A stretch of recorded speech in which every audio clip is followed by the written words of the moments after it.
Владимир Владимирович, здравствуйте. Здравствуйте. Мы вас каждый год ждем с нетерпением, но в этом году, наверное, нетерпение было еще более нетерпеливым, чем обычно. Очень много есть тем для обсуждения. Сам форум у нас был в основном посвящен теме мироустройства, как оно меняется и, самое главное, кто, вообще говоря, сейчас в мире власть, кто управляет, можно ли им управлять в принципе.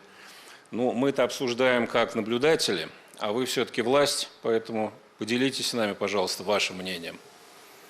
Можно? Пожалуйста. Хорошо.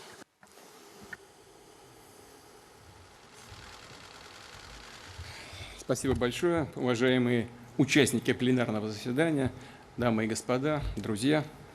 Я немножко познакомился с дискуссиями, которые здесь проходили в предыдущие дни. Очень интересно, содержательно. Надеюсь, вы не пожалели, что приехали в Россию и общаетесь друг с другом.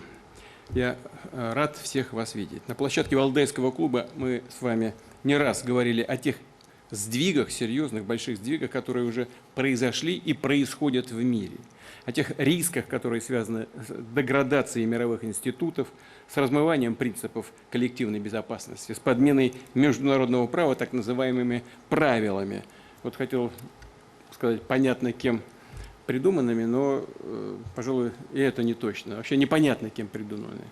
На чем основаны эти правила, что внутри этих правил. Судя по всему, есть только попытка утвердить одно правило, чтобы власть придержащие, сейчас о власти говорили, я говорю о глобальной власти, имели возможность жить вообще без всяких правил, и все им было позволено, все бы сходило с рук, чего бы они ни делали. Вот, собственно говоря, те самые правила, о которых нам постоянно, как в народе говорят, толдычат, то есть постоянно об этом говорят.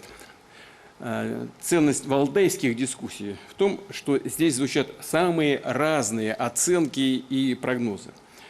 Насколько они были верны, показывает сама жизнь и самый строгий и объективный экзаменатор жизни. Вот он и показывает, насколько были верны наши предварительные дискуссии в предыдущие годы. Уже, увы, события пока продолжают развиваться по негативному сценарию, о котором мы говорили не раз и не два в ходе предыдущих встреч. Более того, они переросли в масштабные эти события, системный кризис, и не только в военно-политической, но и в экономической и в гуманитарной сферах. Так называемый Запад, ну, условно, конечно, там нет никакого единства, все понятно, что это очень сложный конгломерат, но тем не менее, скажем так, что вот этот Запад в последние годы и особенно в последние месяцы предпринял целый ряд шагов на обострение. Ну, собственно говоря, они всегда играют на обострение, ничего здесь нового тоже нет. Это разжигание войны на Украине, это провокации вокруг Тайваня, дестабилизация мирового продовольственного и энергетического рынков. Последнее, конечно, было сделано не специально, это здесь нет никаких сомнений, а в силу ряда системных ошибок. Вот как раз тех западных властей, о которых я уже и упоминал. А как мы сейчас видим, плюс к этому еще и уничтожение общеевропейских газопроводов. Это вообще такая запредельная вещь, но тем не менее мы являемся свидетелями этих печальных событий. Власть над миром – это вот как раз то, что этот так называемый Запад поставил на кон в своей игре. Но игра эта, безусловно, опасная, кровавая и, я бы сказал, грязная. Она отрицает суверенитет стран и народов, их самобытность и уникальность, не ставит ни во что интересы других государств. Во всяком случае, если прямо не говорится об отрицании, но на практике именно это и проводится в жизни. Как бы никто, кроме тех, кто формулирует эти самые правила, о которых я сказал, не имеют права на самобытное развитие. Все остальные должны быть причесаны вот под эти самые правила. В этой связи напомню о предложениях России западным партнерам по укреплению доверия и выстраиванию системы коллективной безопасности. В декабре прошлого года их в очередной раз просто отшвырнули в сторону. Но в современном мире отсидеться вряд ли получится. Посеявший ветер, как говорится, пожнет бурю. Кризис действительно приобрел глобальный характер, он затрагивает всех. Тут не надо питать никаких иллюзий. Перед человечеством сейчас, по сути, два пути. Или дальше накапливать груз проблем, которые неизбежно всех нас раздавит, или все же вместе попытаться найти решения, пусть и не идеальные, но работающие, способные сделать наш мир более стабильным и более безопасным. Вы знаете, я всегда верил и верю в эту силу здравого смысла, потому убежден, рано или поздно и новым центрам многополярного мироустройства и Западу придется начать равноправный разговор об общем для нас будущем.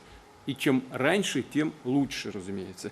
И в этой связи обозначу некоторые крайне важные для всех нас акценты. Сегодняшние события отодвинули на второй план экологические проблемы. Как ни странно, но хотел бы начать именно с этого. Вопросы климатических изменений перестали быть в первых строчках повестки дня. Но эти фундаментальные вызовы, они ведь никуда не исчезли, никуда не делись. Они только нарастают. Одно из опаснейших последствий нарушения экологического баланса – это сокращение биоразнообразия в природе. И вот сейчас перехожу к основной теме, ради которой мы все и собрались. Но разве менее важно другое разнообразие? Культурное, социальное, политическое, цивилизационное. Вместе с тем упрощение, стирание всех и всяких различий стали чуть ли не сущностью современного Запада. Что стоит за таким упрощением? Прежде всего, это исчезновение творческого потенциала самого Запада и стремление сдержать, блокировать свободное развитие других цивилизаций. Есть здесь и прямой меркантильный, конечно, интерес, навязывая свои ценности, потребительские стереотипы, унифицирование, наши оппоненты, так аккуратненько их назову, и пытаются расширить рынки сбыта для своей продукции. Все очень в конечном итоге на этом треке примитивно. А не случайно Запад утверждает, что именно его культура и мировоззрение должны быть универсальными. Ну, если это прямо и не говорится, хотя и прямо тоже говорят частенько. Но если прямо не говорят, именно так себя и ведут. И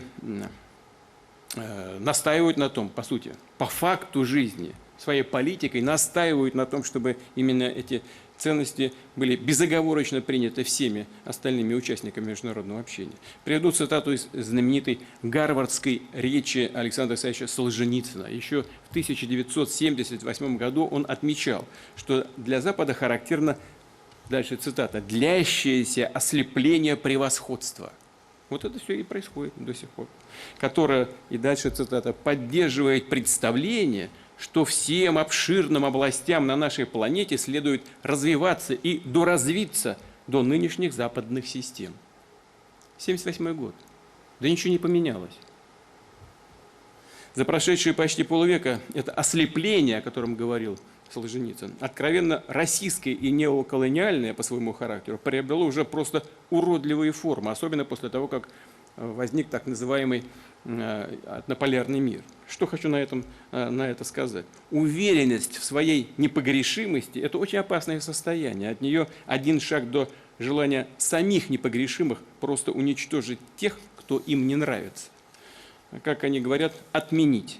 Ну, давайте вдумаемся хотя бы в значение этого слова. Даже в самый разгар холодной войны, на пике противостояния систем, идеологии и военного соперничества никому даже и в голову не приходило отрицать само существование культуры, искусства, науки других народов, своих оппонентов. В голову даже никому не приходило. Да, вводились определенные ограничения на образовательные, научные, культурные и, к сожалению, на спортивные связи. Но, тем не менее, и у советских, и у американских руководителей того времени хватало понимания, что к гуманитарной сфере нужно относиться деликатно, изучая и уважая соперника, подчас кое-что и заимствуя у него, чтобы сохранить хотя бы на будущее основу для здравых, плодотворных отношений. А сейчас что происходит? До сжигания книг в свое время дошли нацисты. А теперь до запретов Достоевского и Чайковского скатились западные родители либерализма и прогресса. Так называемая культура отмены, а на самом деле мы уже об этом много раз говорили, настоящая отмена культуры выкашивает все живое и творческое. Не дает развиваться свободной мысли ни в одной из областей, ни в экономике, ни в политике, ни в культуре. Сама либеральная идеология сегодня изменилась до неузнаваемости. Если изначально классический либерализм понимал свободу каждого человека, как свободу говорить, что хочешь, делать, что хочешь, то уже в 20 веке либералы стали заявлять о том, что у так называемого открытого общества есть враги. Оказывается, у открытого общества есть враги. И свобода таких врагов может и должна быть ограничена, а то и отменена. Теперь же и вовсе дошли до абсурда, когда любая альтернативная точка зрения объявляется подрывной пропагандой и угрозой демократии. Вот чего из России не исходит, это все происки Кремля. Но на себя-то посмотрите. Неужели мы такие всемогущие? Чего любая критика в адрес наших оппонентов, любая, воспринимается как происки Кремля, рука Кремля? Ну это бред какой-то. Да чего скатились-то? Ну хоть мозгами-то пошевелите, как-то поинтереснее что-нибудь изложите. Свою точку зрения изложите как-то концептуально. Нельзя же все сваливать на козни Кремля. Все это еще в XIX веке пророчески предсказал Федор Михайлович Достоевский. Один из персонажей его романа «Бесы», нигилист Шигалев, так описал выдуманное им светлое будущее. Цитата. «Выходя из безграничной свободы, я заключаю безграничным деспотизмом». Вот к этому, кстати говоря, и пришли наши западные оппоненты. Ему вторит и другое действующее лицо романа Петр Верховенский, утверждая, что необходимо повсеместное предательство, доносительство, шпионство, что общество не нуждается в талантах и высших способностях. И дальше. Цицерону отрезывается язык, Копернику выкалывают глаза, Шекспир побивается каменьями. Ну вот к этому и приходят наши западные оппоненты. Что это, как не современная западная культура отмены? Вот великие были мыслители, и я благодарен, скажу по-честному, моим помощникам, которые нашли эти цитаты. Что можно на это сказать? История расставит, безусловно, все расставит на свои места и отменит не величайшие произведения общепризнанных гениев мировой культуры, а тех, кто сегодня почему-то решил, что вправе этой мировой культурой распоряжаться по своему усмотрению. Самомнение у таких деятелей, что называется, зашкаливает. Вот только имен их через несколько лет никто даже и не вспомнит. А Достоевский будет жить, и Чайковский, и Пушкин. Как бы кому этого не хотелось. Именно на унификации, на финансовом и технологическом монополизме, на стирании всех и всяческих различий строилась и западная модель глобализации, неоколониальная по своей сути. Задача была понятная – укрепить безоговорочное доминирование Запада в мировой экономике и политике. А для этого поставить себе на службу природные и финансовые ресурсы, интеллектуальные, кадровые и экономические возможности всей планеты. Сделать это под соусом так называемой новой глобальной взаимозависимости. Здесь хотел бы вспомнить еще одного русского философа, Александра Александровича Зиновьева, столетие со дня рождения которого мы будем отмечать буквально на днях, 29 октября. Еще более 20 лет назад он говорил, что для выживания западной цивилизации на достигнутом ею уровне необходимо, дальше цитата, необходима вся планета как среда существования, необходимы все ресурсы человечества. Они на это и претендуют. Так и есть. Все так и есть. Причем в этой системе Запад изначально заложил себе огромную фору, так как сам разрабатывал ее принципы и механизмы, как сейчас вот эти самые принципы, о которых постоянно твердят и которые являются непонятной дырой черной. Что это такое, никто не знает. Но как только выгоду из глобализации стали извлекать не западные страны, а другие государства, и прежде всего речь идет, конечно, о крупных государствах Азии, Запад сразу же поменял или вовсе отменил многие правила.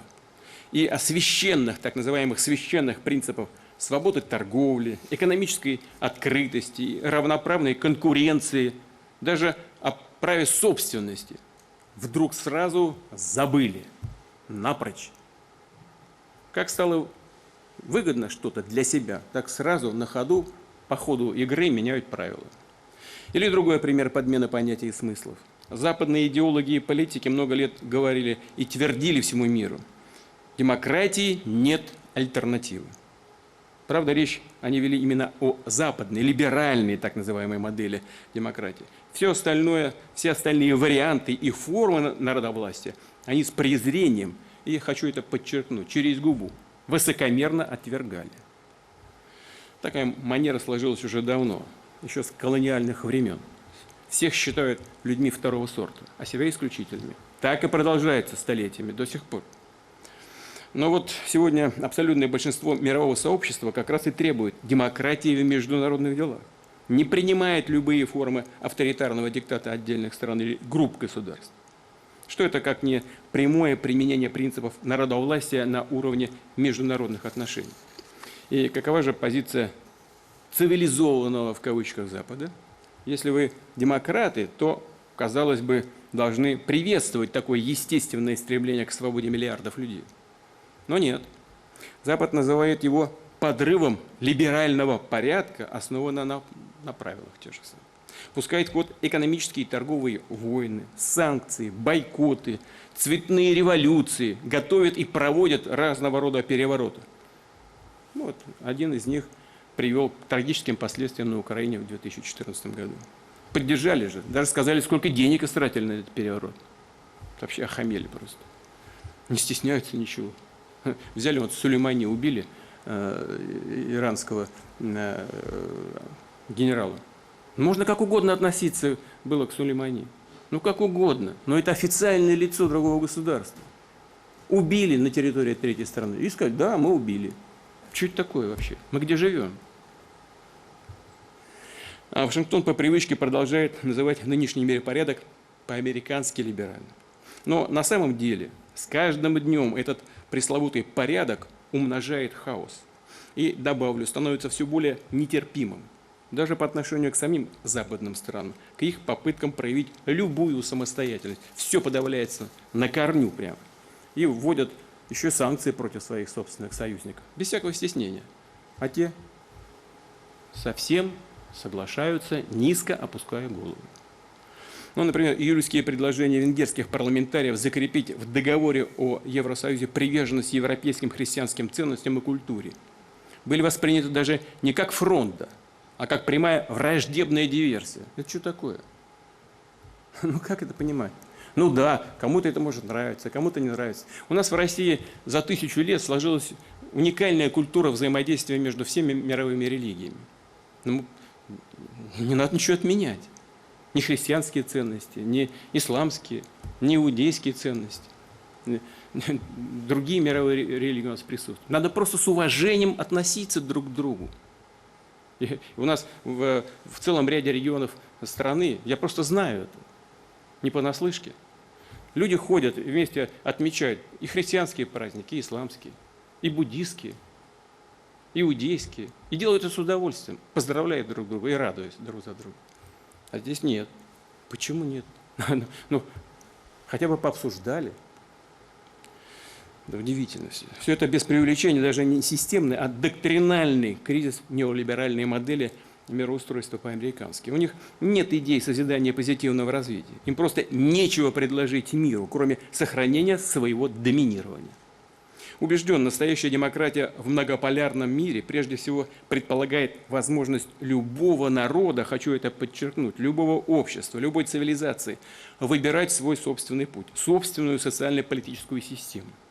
Если такое право есть у США, у стран Евросоюза, то оно, безусловно, есть и у стран Азии, у исламских государств, монархии Персидского залива, государств других континентов. Есть оно, конечно, и у нашей страны, у России. И никто никогда не сможет диктовать нашему народу, какое общество и на каких принципах мы должны строить. строить. Прямая угроза для политической, экономической, идеологической монополии Запада в том, что в мире могут возникнуть альтернативные общественные модели, более эффективные, хочу это подчеркнуть, более эффективные в сегодняшнем дне, яркие, привлекательнее, чем те, что есть. Но такие модели обязательно будут развиваться. Это неизбежно. Все должны, кстати говоря, американские политологи, специалисты, они же пишут об этом прямо.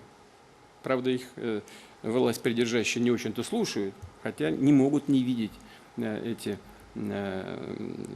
идеи, которые высказываются на страницах политологических журналов и в дискуссиях.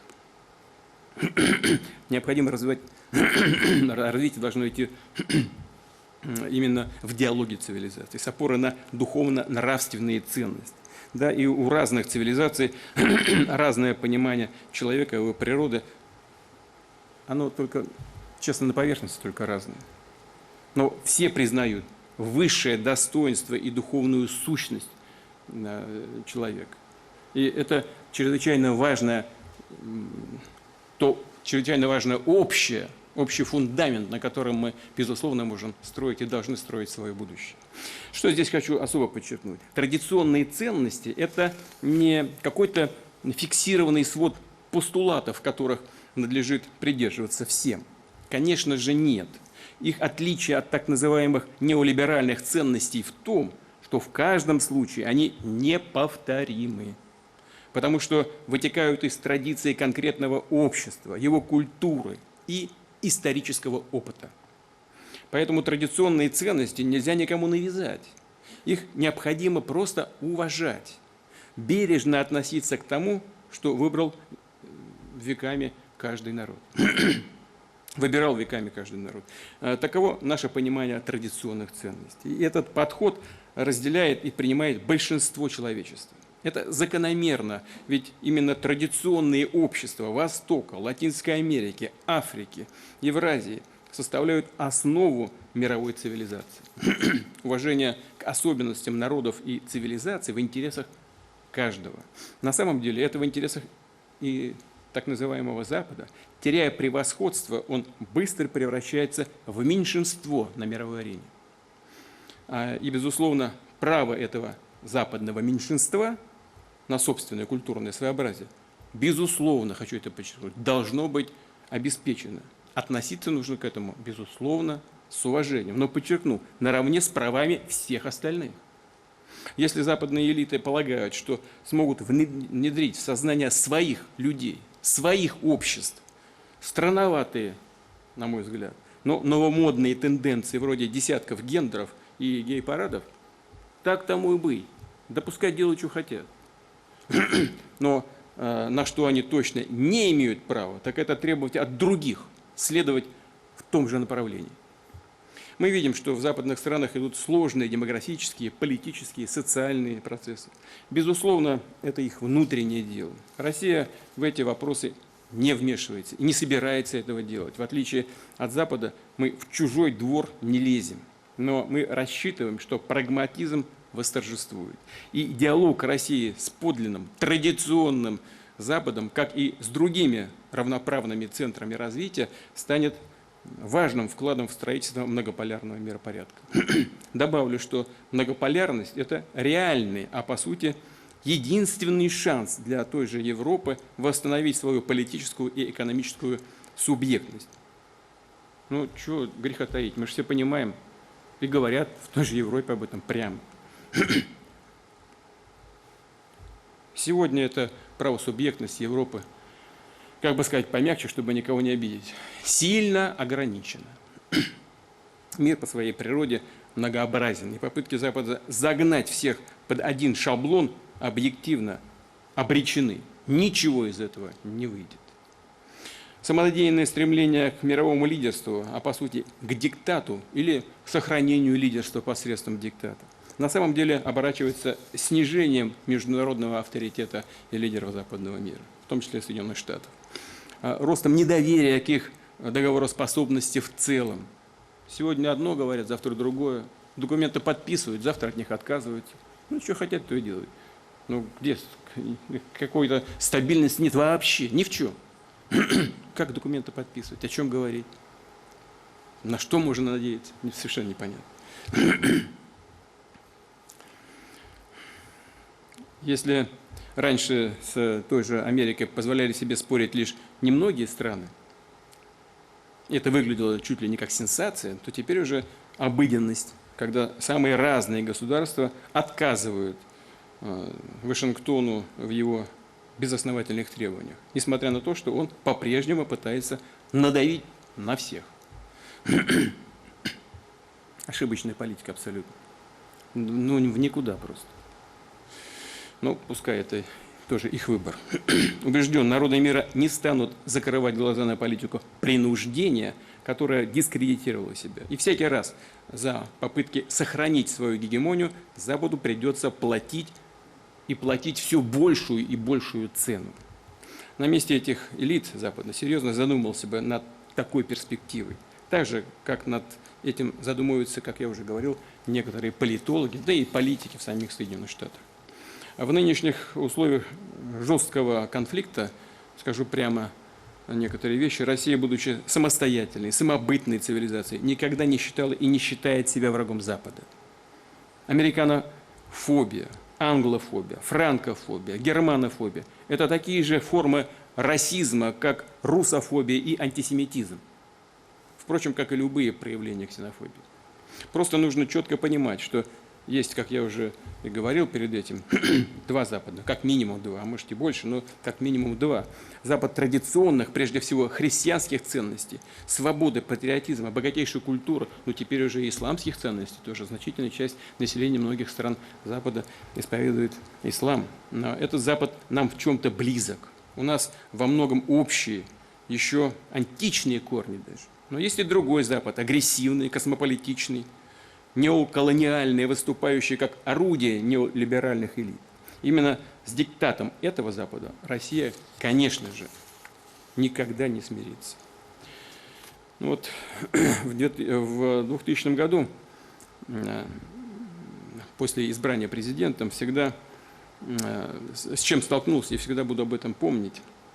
Помнить о том, какую цену мы заплатили за то, чтобы уничтожить террористическое гнездо на Северном Кавказе, которое Запад тогда практически открыто поддерживал. Здесь все взрослые люди, большинство из вас, присутствующих в этом зале, понимают, о чем я говорю. Мы же знаем, что именно так оно и было на практике. Финансовая, политическая, информационная поддержка. Ну чего? Все мы это пережили. Да больше того, не только активно поддерживал террористов на территории России, но и во многом взрастил эту угрозу. Мы знаем это. И тем не менее, после стабилизации ситуации, когда основные банды террористов были разгромлены, в том числе и благодаря мужеству чеченского народа, нами было принято решение не оборачиваться назад, не строить из себя обиженных, идти вперед, строить отношения, даже с теми, кто фактически работал против нас. Налаживать и развивать отношения со всеми, кто этого хочет, на базе взаимной выгоды и уважения друг к другу. Думалось, это в общих интересах. Россия, слава Богу, пережила все трудности того времени, выстояла, укрепилась, с внутренним и внешним терроризмом справилась, экономика сохранилась, начала развиваться, обороноспособность начала повышаться. Мы пытались выстроить отношения и с ведущими странами Запада, и с НАТО. Посыл был один. Давайте перестанем быть врагами. Давайте жить дружно. Давайте вести диалог, укреплять доверие, а значит и мир. Мы были абсолютно искренними, хочу это подчеркнуть. Отчетливо понимали всю сложность подобного сближения. Но шли на это. И что же мы получили в ответ? Получили, коротко говоря, по всем практически основным направлениям возможного сотрудничества нет. Получили постоянно растущее давление на нас и создание очагов напряженности у наших границ. И цель, с позволения спросить, этого давления-то какая? Ну какая?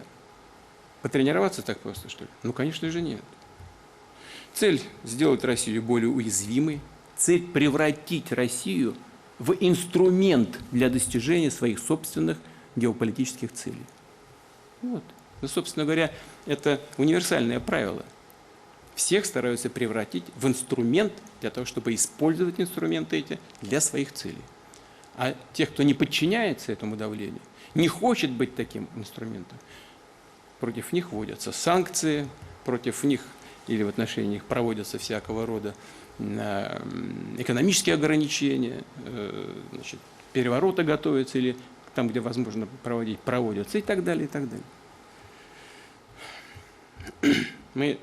А в конечном итоге, если вообще не удается ничего сделать, цель одна – уничтожить, смахнуть с политической карты. Ну, не получилось и не получится никогда в отношении России развернуть и реализовать такой сценарий. Что хотел бы еще добавить? Россия не бросает вызов элитам Запада. Россия просто отстаивает свое право на существование и свободное развитие. При этом мы сами не собираемся становиться новым каким-то гегемоном.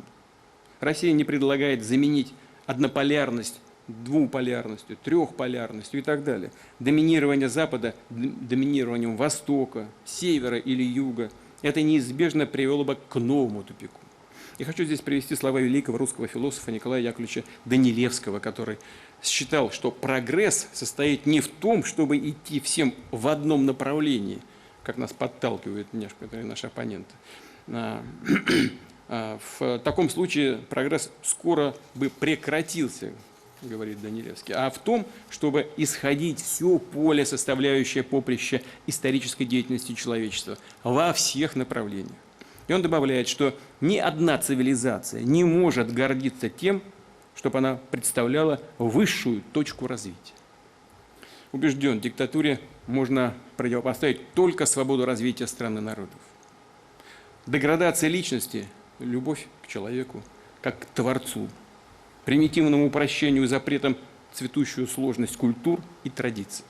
Смысл сегодняшнего исторического момента как раз и состоит в том, что перед всеми цивилизациями, государствами и их интеграционными объединениями действительно открываются возможности для своего демократического, оригинального пути развития. И прежде всего мы считаем, что новый миропорядок должен основываться на законе и праве, быть свободным, самобытным и справедливым. Так более справедливыми и открытыми должны стать мировая экономика и торговля. Россия считает неизбежным процесс формирования новых международных финансовых платформ, в том числе для целей международных расчетов. Такие платформы должны находиться вне национальных юрисдикций, быть безопасными, деполитизированными, автоматизированными и не зависеть от какого-либо единого центра управления. Возможно это сделать или нет? Конечно, да. Потребует немало усилий. Объединение усилий многих стран. Но сделать это можно. И это исключит возможность злоупотребления в сфере новой глобальной финансовой инфраструктуры. Позволит эффективно, выгодно и безопасно обходиться при международных сделках без доллара и других так называемых резервных валют. Тем более, что, используя доллар как оружие, Соединенные Штаты, да и Запад в целом дискредитировал Институт международных финансовых резервов. Сначала их обесценил за счет инфляции в зоне доллар и евро, а потом и вовсе цап-царап прикарманил наши золотовалютные резервы. Переход к расчетам в национальных валютах будет активно набирать обороты. Неизбежно. Это, конечно, зависит от уровня состояния эмитентов этих валют, состояния их экономик, но будут укрепляться. И такие расчеты, безусловно, будут постепенно станут доминировать. Такова логика суверенной экономической и финансовой политики многополярного мира. Далее. Сегодня новые центры мирового развития уже обладают уникальными технологиями и научными разработками в самых разных областях. И по многим направлениям могут успешно конкурировать с западными транснациональными компаниями. Очевидно, что у нас есть общая, вполне прагматичная заинтересованность в честном и открытом научно-технологическом обмене. Вместе каждый выиграет больше, чем по отдельности. Пользу должно получать большинство, а не отдельные сверхбогатые корпорации. А как обстоит дело сегодня? Если Запад продает другим странам лекарства или семена продовольственных культур, то приказывают убить национальную фармацевтику и селекцию. Ну, по сути, ведь на практике все сводится к этому. Поставляет станки и оборудование, губит местное машиностроение. Знаете, стоит только... Вот я еще, будучи председателем правительства, это понял.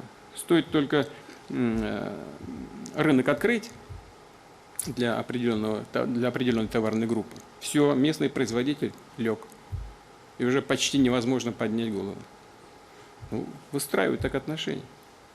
Таким образом, происходит захват рынков и ресурсов. Страны лишаются своего технологического, научного потенциала. Это не прогресс, а закабаление, сведение экономик до примитивного уровня.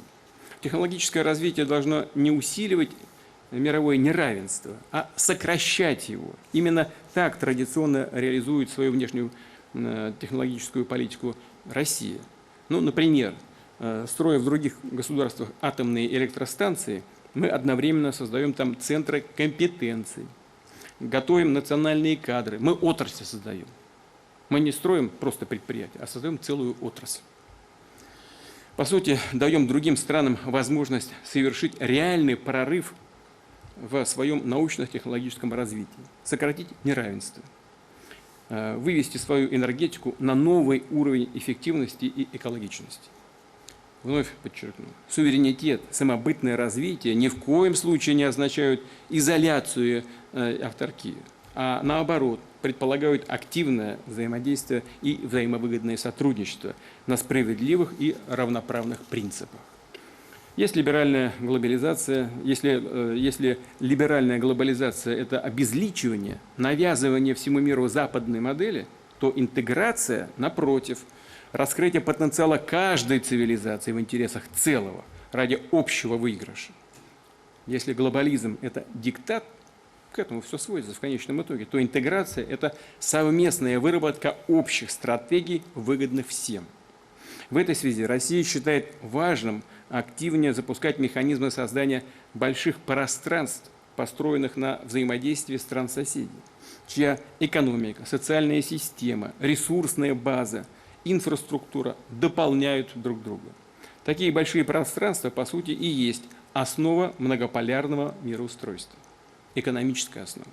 Из их диалога и рождается подлинное единство человечества, гораздо более сложное, самобытное и многомерное, чем в упрощенных представлениях западных идеологов. Ну, некоторых западных идеологов.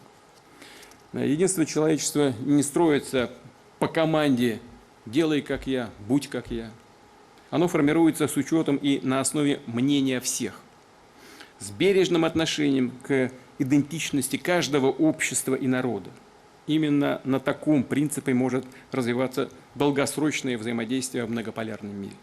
В этой связи, возможно, стоит подумать и о том, чтобы структура Организации Объединенных Наций, в том числе ее Совета Безопасности, в большей степени отражала именно многообразие мировых регионов. Ведь от Азии, Африки, Латинской Америки в мире завтрашнего дня будет зависеть намного больше, чем принято считать сегодня. И такой рост их влияния, безусловно, позитивен. Напомню, что западная цивилизация не является единственной даже на нашем общем евразийском пространстве. Более того, большинство населения сосредоточено именно на востоке Евразии, там, где возникли очаги древнейших цивилизаций человечества. Ценность и значение Евразии в том, что этот материк представляет собой самодостаточный комплекс, обладающий гигантскими ресурсами любого рода и огромными возможностями. И чем усерднее мы работаем над повышением связанности Евразии, созданием новых путей, форм сотрудничества, тем более впечатляющих успехов будем добиваться.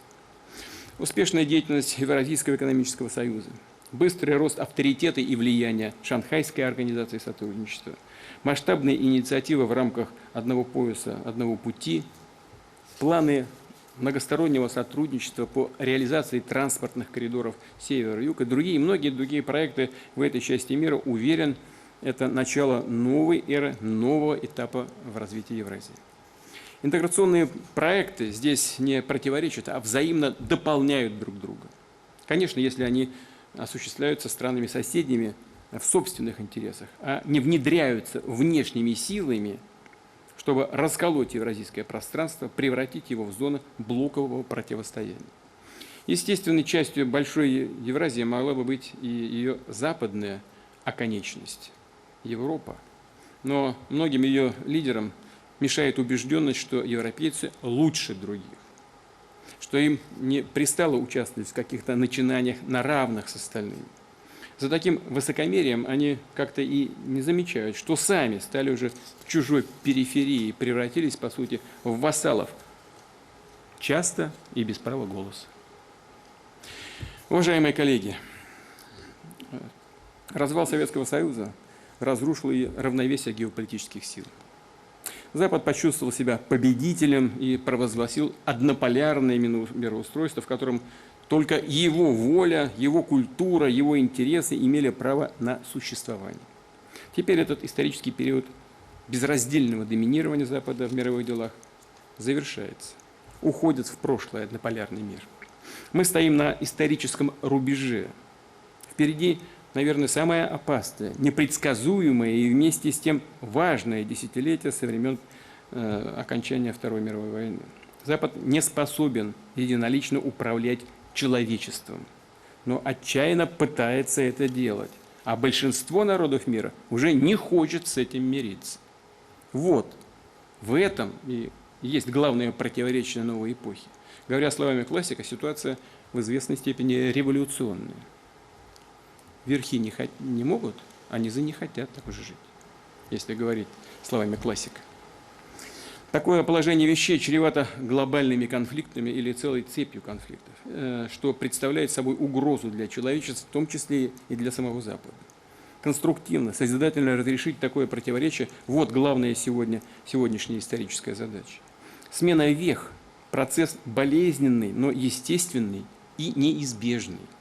Будущее мировое устройство формируется на наших глазах, и в этом мировом устройстве мы должны выслушать всех, принять во внимание каждую точку зрения, каждый народ, общество, культуру, каждую систему мировоззрений, идей и религиозных представлений, не навязывая никому единой истины.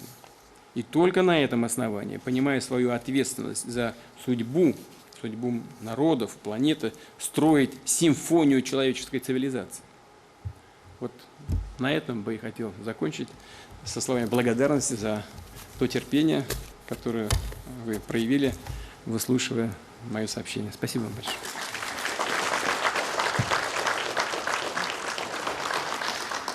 Спасибо большое, Владимир Владимирович, за столь всеохватный текст речи. Не могу вот спонтанно не уцепиться за ваш финал, раз уж вы вспомнили про революционную ситуацию. Верхи и низы, ну, те, кто чуть постарше, все это в школе учили, естественно. А вы сами себя с кем больше ассоциируете, с верхами или с низами? С низами, конечно. Я же снизу. Да. Мама у меня была, как вы знаете, много раз об этом говорил. Семья рабочая. Отец рабочий, там, мастером работал в последнее время. Техникум закончил. Мамы не было образования даже среднего. Она просто была рабочей. И нянечкой работала в больнице, и кем только не работал, и дворником работал, сторожем ночным. Не хотела меня оставлять в детском саду, там, в яслях. Вот. Поэтому, конечно, я всегда очень тонко чувствую, слава Богу, до последнего времени это было и есть, надеюсь, сохранится, очень тонко чувствую пульс того, чем живет рядовой человек. То есть на мировом уровне вы на стороне тех, кто не хочет? На мировом уровне, конечно, это входит в круг моих обязанностей, смотреть, что происходит на мировом уровне.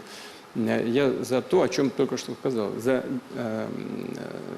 демократические отношения с учетом интересов всех участников международного общения, а не только интересов так называемого «золотого миллиарда». Понятно. Мы с вами встречались ровно год назад. Тогда атмосфера и обстановка международная были вполне уже напряженные. Но, конечно, когда мы смотрим на тот октябрь из этого, кажется, что там просто идиллия была. Очень много изменилось за год, буквально мир перевернулся, как некоторые говорят.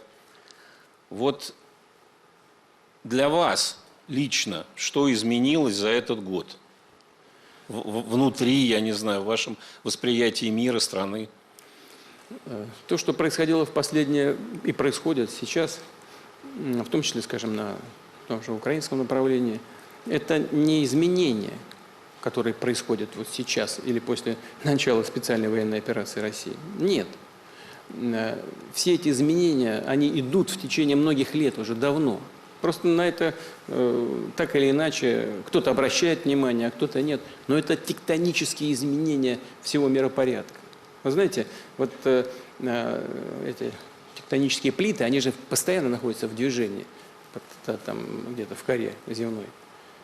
Когда, как специалисты говорят, там двигаются, все спокойно и тихо. Но изменения все равно происходят.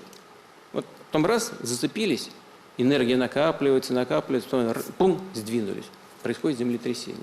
Вот накопление этой энергии, так, и потом ее всплеск такой, привели вот к тем событиям, которые происходят.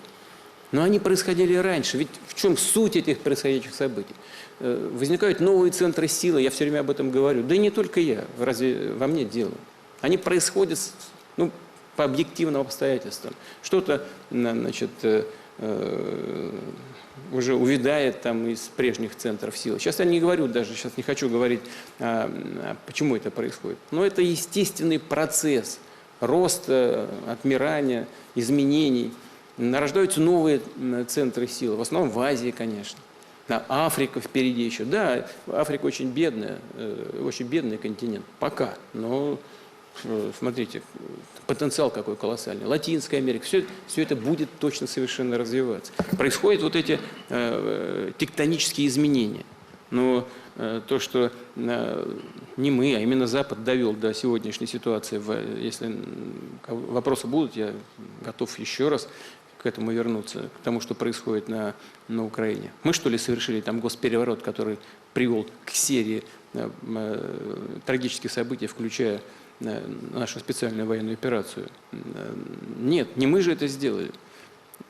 Но не важно, а важно то, что тектонические изменения происходят и будут происходить.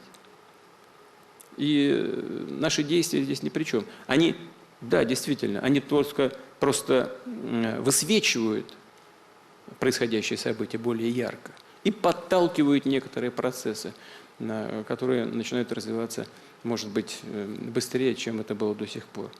Но в целом они являются неизбежными, и это происходило бы вне зависимости от того, как действовала бы Россия на украинском направлении. А если про наше государство говорить, вы что-нибудь новое за год о нем узнали? Вы знаете, что касается нашего государства, конечно, у нас есть издержки, и прежде всего это касается потерь, связанных с проведением специальной военной операции. Я все время об этом думаю. Вот. Но есть экономические потери. Но есть огромные приобретения. И то, что происходит, без всякого сомнения, в конечном счете, я хочу это подчеркнуть, в конечном счете идет на пользу России и ее будущего. С чем связано? Это связано с укреплением нашего суверенитета. Это связано, да, причем по всем направлениям. И в данном случае, прежде всего, в экономической сфере. Ведь совсем недавно еще мы сами с тревогой думали о том, что мы превращаемся в какую-то полуколонию. Мы ничего не можем сделать без наших западных партнеров. Ни финансовых расчетов не можем произвести, ни технологий у нас не будет, значит, рынков не будет, ни рынков сбыта, ни источников приобретения новейших технологий. Ничего нет. Стоит им только щелкнуть, и у нас все разваливается. А нет, ничего не развалилось. И фундаментальные основы существования российской экономики и самой Российской Федерации оказались гораздо более сильными, чем кто-то об этом думал. Даже, может быть, мы сами. И вот это очищение, вот это понимание своих возможностей, умение быстро перестроиться в сегодняшней ситуации. И объективная необходимость не только ускорить процесс импортозамещения, но и заменить тех, кто уходит с нашего рынка. Оказалось, что по большинству направлений наш бизнес перехватывает всех, кто уходит. Всех тех, кто уходит. Они еще на ухо шепчут: мы ненадолго уходим, мы скоро вернемся. Ну а как? Продают за $1 там многомиллиардное имущество. Почему? Менеджменту продают. Это что такое? Значит, договоренность с менеджментом есть, что вернуться. Ну а как иначе-то? Что подарки такие 2-3 конкретным физическим лицам, что ли, делают? Нет, конечно. Да мы знаем эти настроения. Вот. Поэтому вот это чрезвычайно важная вещь. Мы сами, наконец, осознали, мы все время говорим: мы мы великая страна. Мы можем это сделать. Мы понимаем среднесрочные последствия негативного характера, связанные с закручиванием технологий. Так нам и так закручивали все критически важные технологии. Какумовские списки вроде отменили, они реально действовали на протяжении десятилетий. Вот. Ну, сейчас обострили, конечно. Ничего, выяснилось, что получается у нас, оказывается. И еще одна очень важная составляющая. Это она носит такой духовный характер. И, может быть, это самое главное. Во-первых, вот этот как бы такой широкий лозунг «своих не бросаем», он на самом деле сидит глубоко в сердце каждого русского и представителя других этнических групп россиян. И готовность бороться за своих людей ведет к сплоченности общества. В этом всегда была огромная сила нашей страны. Мы ее подтвердили и укрепили. И вот это самое главное. А есть что-то за этот год в нашей стране, что вас вот по-настоящему разочаровало? Да нет. Нет. То есть оргвыводы не нужны, никаких, так сказать, особых изменений не следует? Ну, оргвыводы всегда нужны. Если вы имеете кадровое решение, это естественный процесс. Все время нужно думать об обновлении по различным направлениям, готовить на новые кадры, выводить на новый уровень людей, которые способны работать над задачами более высокого уровня, чем те, над которыми они работали раньше. Конечно, это естественное дело. Но так, чтобы сказать, что вот кто-то там меня в чем-то разочаровал, нужно там кого-то разгонять, такого нет, конечно. Отлично. Владимир Владимирович, ваше решение начать специальную военную операцию в феврале было, конечно, большой неожиданностью для всех, в том числе и для большинства граждан России.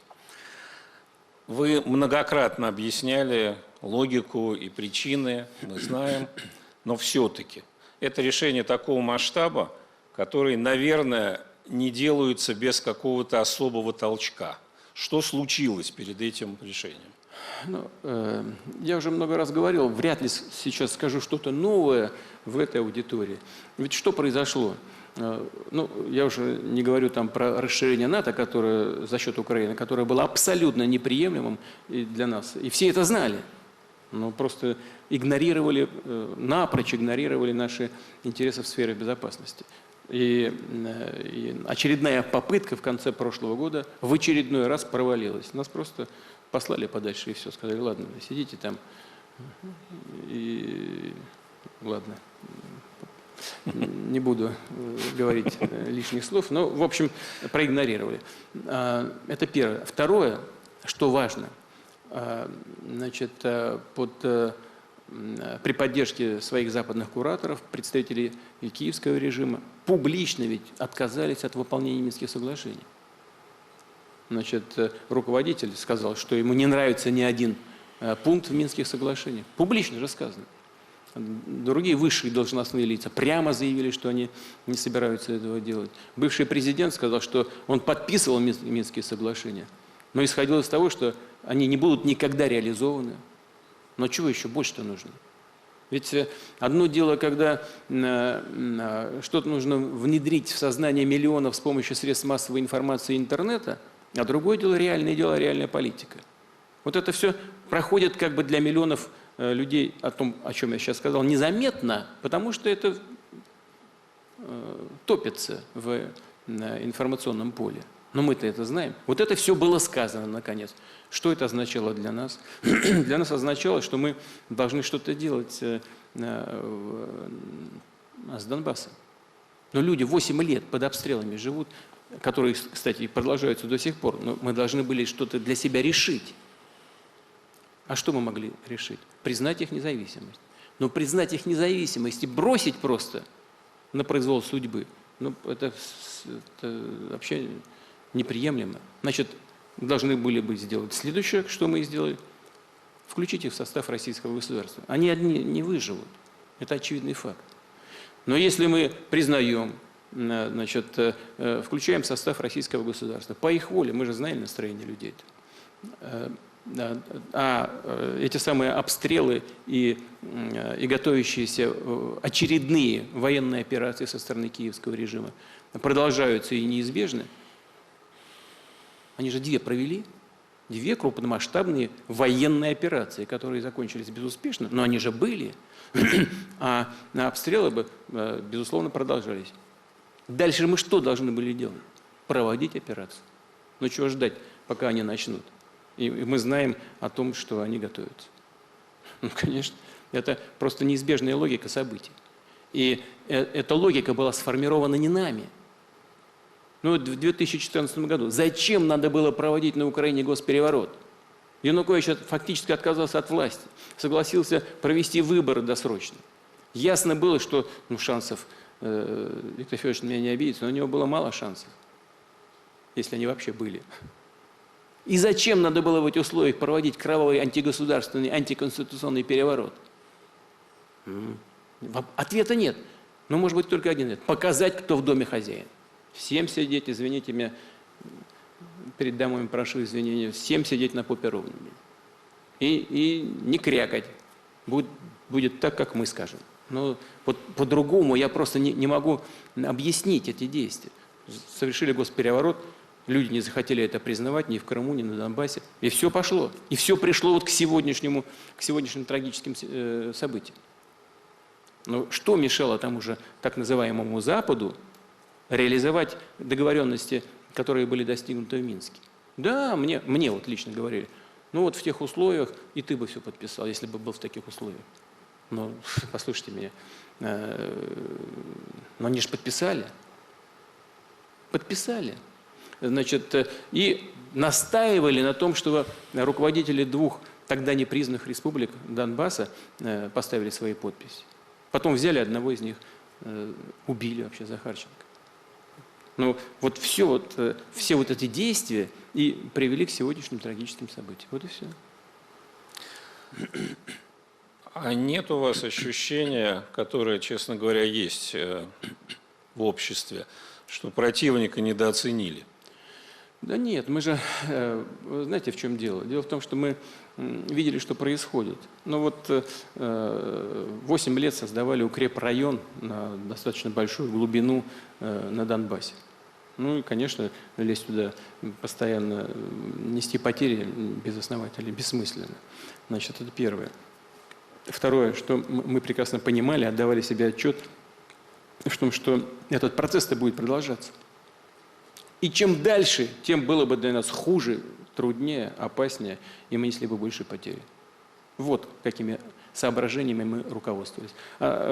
Освоение, натовское освоение территории-то полным ходом шло. И сейчас идет, и тогда шло. Эти укрепрайоны были бы не только по линии соприкосновения сегодняшней на Донбассе. Везде были бы. Вот и все. И то, что вот сейчас мы видим, когда с юга и с севера наши войска так обжимают Донбасс, это одно.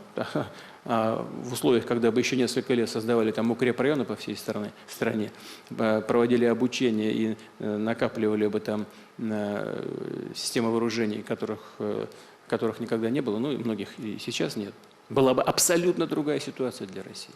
Даже с точки зрения проведения этой специальной военной операции. Вы неоднократно говорили и писали в программной статье, что мы один народ. Вы не изменили эту точку зрения за год? Нет, конечно. А как можно это изменить? Это факт. Это исторический факт.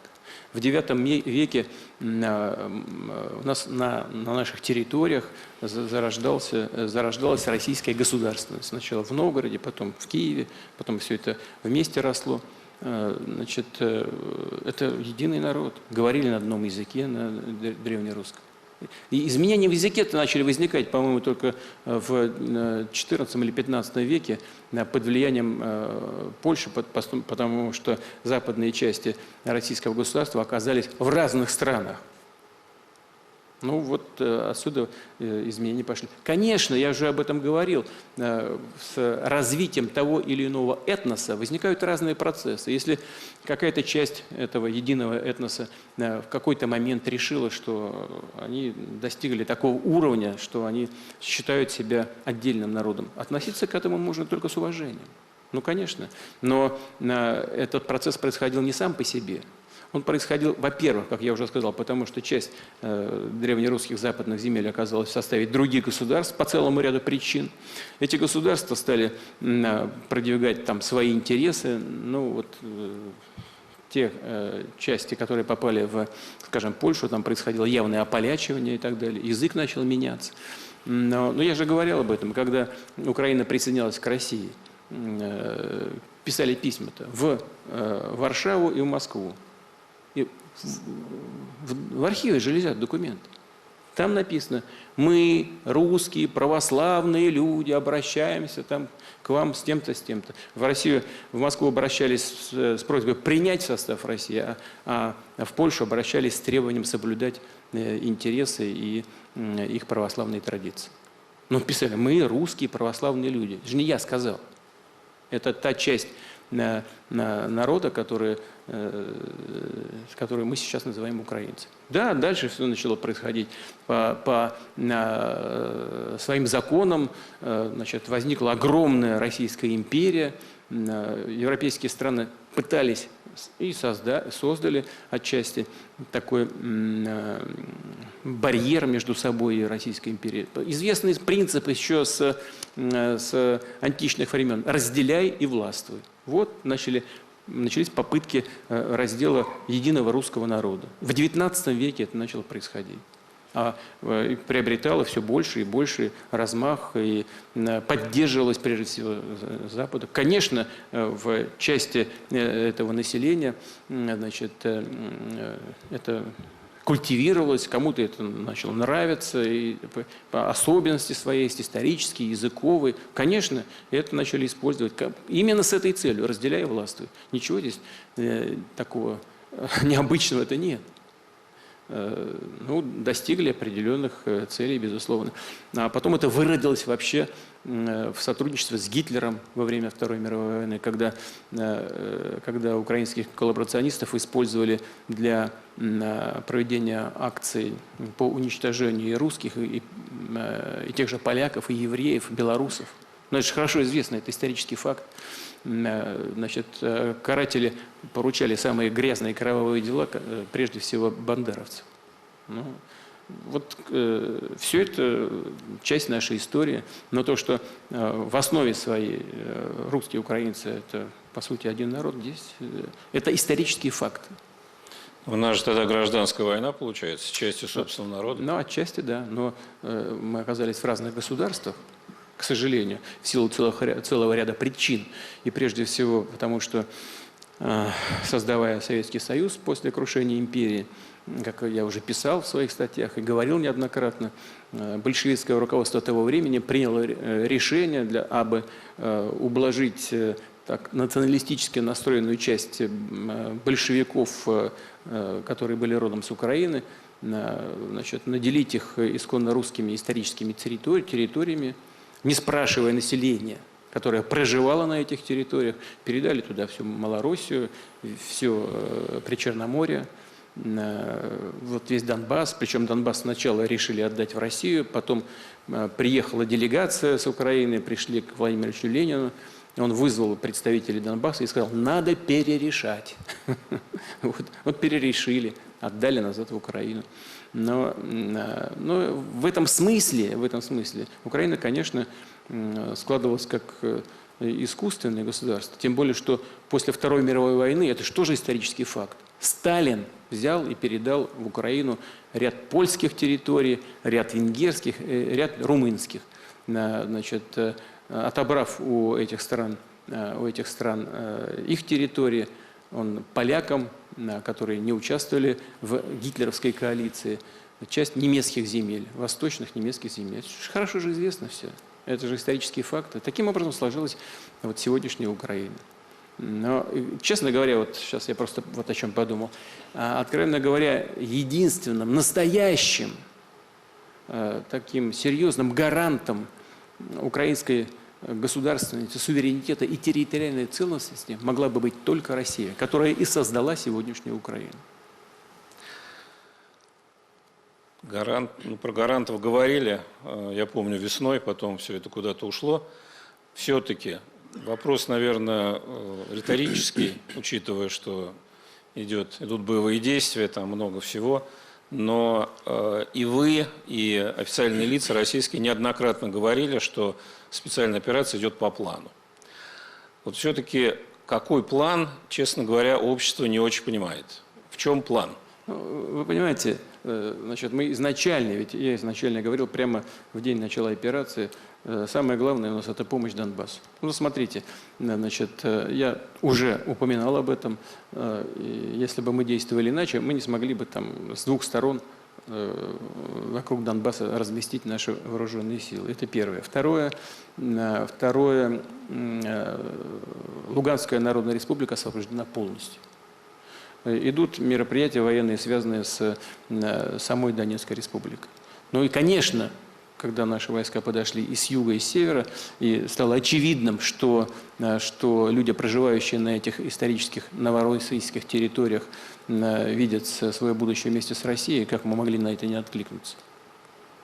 Поэтому произошли те события, свидетелями которых мы все являемся. Они возникли в ходе, как логическое продолжение ситуации, которая сложилась на данный момент времени. Вот. Но план был и цель одна – помощь людям, которые проживают на Донбассе. Вот из этого мы исходим. А что конкретно там, что планирует генеральный штаб, но это нужно... Я знаю, конечно, что, но мне кажется, что это не тот случай, когда нужно в деталях об этом разговаривать. Спасибо. Дорогие друзья, ну, я удовлетворил свое первичное любопытство, монополизируя все. Теперь, пожалуйста, желающие могут задать вопрос. Так, давайте начнем. Иван Сафранчук.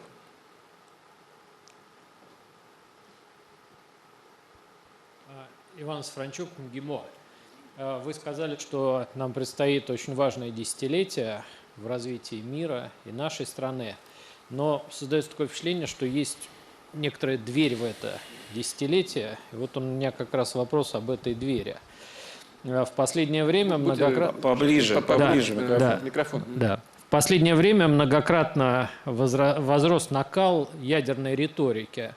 Украина от просто безответственных заявлений перешла к практической подготовке ядерной провокации. Представители Соединенных Штатов и Британии делают заявления, в которых звучат такие нотки о допустимости применения ядерного оружия. Байден, скажем, говорит о ядерном Армагеддоне, и тут же в Америке идут комментарии в том духе, что, мол, не страшно. И при этом Соединенные Штаты в ускоренном порядке размещают в Европе модернизированные тактические ядерные бомбы. Получается что-то вроде того, что ядерным оружием бряцают, а уроки Карибского кризиса признавать отказываются. Вот поясните, пожалуйста, Владимир Владимирович, мир действительно находится на пороге возможности применения ядерного оружия, и как в этих условиях будет себя вести Россия как ответственная мировая ядерная держава? Спасибо. Смотрите, пока ядерное оружие существует, всегда существует опасность его применения. Первое. Второе. Цель сегодняшней возни вокруг ядерных угроз и возможного применения ядерного оружия она очень примитивная. И я вряд ли ошибусь, если скажу, в чем она заключается. Ну, я уже говорил о том, что вот этот диктат западных стран, их попытка надавить на всех участников международного общения, в том числе на нейтральные или дружественные нам страны, заканчивается ничем.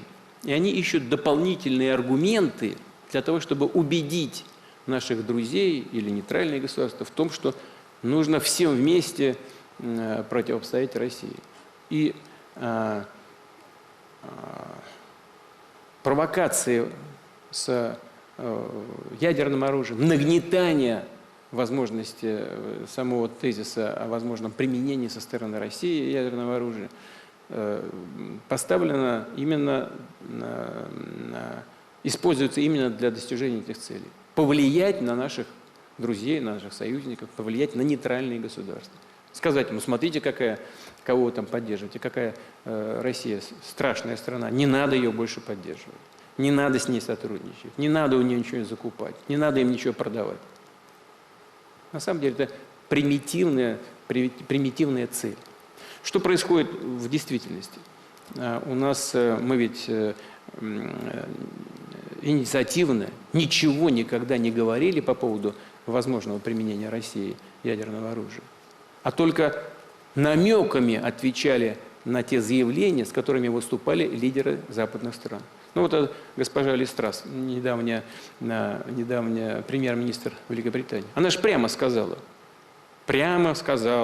в разговоре с представителями прессы: да, в Великобритании ядерная держава, в обязанности премьера-министра входит возможное применение, и я сделаю это. Ну, это не дословно, да, но близко к тексту. Я к этому готов. Ну как, понимаете, и никто ведь никак не отреагировал. Ну, допустим, она ляпнула там, девушка как немножко не в себе. Ну как можно такие вещи говорить публично? Сказала. Ну, поправили бы ее. То в Вашингтоне бы публично сказали: мы к этому не имеем никакого отношения. Мы не знаем. И обижать не надо было, а просто отмежеваться. Ведь молчат все. А что мы должны думать? Мы думаем, что это согласованная позиция, что нас начинают шантажировать. И что нам? Совсем молчать, сделать вид, что мы ничего не слышали, что ли? Серия других заявлений идет по этому поводу. Руководство, значит, киевского режима постоянно говорит о своем стремлении обладать ядерным оружием. Вот это первая часть марлезонского балета. А дальше? Вот постоянно идут разговоры о том, что мы творим на Запорожской атомной электростанции. А что же мы там творим? Так прямо иногда говорят, а постоянно намекают на том, что мы обстреливаем атомную Запорожскую электростанцию. Но они сбрендили совсем, нет? Мы же контролируем эту атомную электростанцию. Там же войска находятся наши. Вот я разговаривал, уже пару месяцев прошло, наверное, с одним из западных лидеров. Он говорит: уберите, я говорю, что надо сделать? Уберите тяжелое оружие с Запорожской атомной станции. Я говорю, согласен. Мы уже сделали это. Там нет никакого тяжелого оружия. Да? Но другое уберите. Чушь какая-то, понимаете? Вот вы смеетесь, вот это смешно, но на самом деле это почти дословно. Я же говорю, послушайте, но там вы просили, чтобы находились на станции представители МАГАТЭ. Мы же согласились. Они там. Они даже отказались жить в гостинице. Они живут прямо на территории атомной электростанции. Прямо на территории. Они своими глазами видят, что происходит. Кто стреляет и откуда снаряды летят. Ведь никто не говорит о том, что украинские войска обстреливают атомную электростанцию. Никто. А нагнетают ажиотаж, обвиняя в этом Россию. Ну, это бред. Ну, казалось бы, бред. Но это происходит же на самом деле так. Я тоже уже публично говорил о том, что там, по-моему, 3 или 4 линии высоковольтных электропередач повалили диверсионные группы киевского режима вокруг Курской атомной электростанции. Но, к сожалению, ФСБ не смогло их поймать. Ну, поймают, надеюсь, когда-нибудь. Ушли. Но они же это сделали. Мы проинформировали всех западных партнеров. Тишина, как будто ничего не происходит. То есть они стремятся вот к какому-то ядерному инциденту, чтобы возложить ответственность на Россию и значит, раздуть какой-то новый виток борьбы с Россией, санкции против России и так далее. Но другого смысла я просто не вижу. Но это же происходит. И вот теперь новая, значит, задумка. Мы же не случайно обнародовали данные спецслужб по поводу того, что готовят какой-то инцидент с так называемой грязной бомбой. Это же просто сделать. Мы даже знаем, где примерно это делается. Ну, остатки там ядерного топлива немножко преобразовали. Технологии, имеющиеся на Украине, позволяют это сделать. Загрузили там в точку У или куда-нибудь другое, подорвали где-то это устройство, сказали, что это Россия сделала, нанесла ядерный удар. Но нам не нужно этого делать. У нас смысла нет никакого. Ни политического, ни военного. Значит, нет, это же делают. И это я дал указание Шойгу прозвонить всем его коллегам и проинформировать об этом. Но мы не можем проходить мимо таких вещей. Вот сейчас говорят, МАГАТЭ хочет приехать и проверить ядерные объекты Украины. Мы за, и как можно быстрее нужно это сделать, и как можно шире, потому что мы знаем, что сейчас киевские власти делают все для того, чтобы замести следы этой подготовки. Они работают над этим. Ну и, наконец, по поводу применения, неприменения. Единственная страна в мире, которая применила ядерное оружие против неядерного государства, это Соединенные Штаты Америки. Они сделали это дважды в отношении Японии. С какой целью? Военной целесообразности не было вообще никакой. Ноль. Ну какая была целесообразность применять против Хиросимы и Нагасаки, практически против мирного гражданского населения ядерное оружие? Что, была угроза какая-то территориальной целостности Соединенных Штатов, суверенитету? Да нет, конечно. Да и военной целесообразности уже не было. Военная машина Японии была сломана, возможности к сопротивлению были сведены практически к нулю. Зачем нужно было добивать Японию ядерным оружием?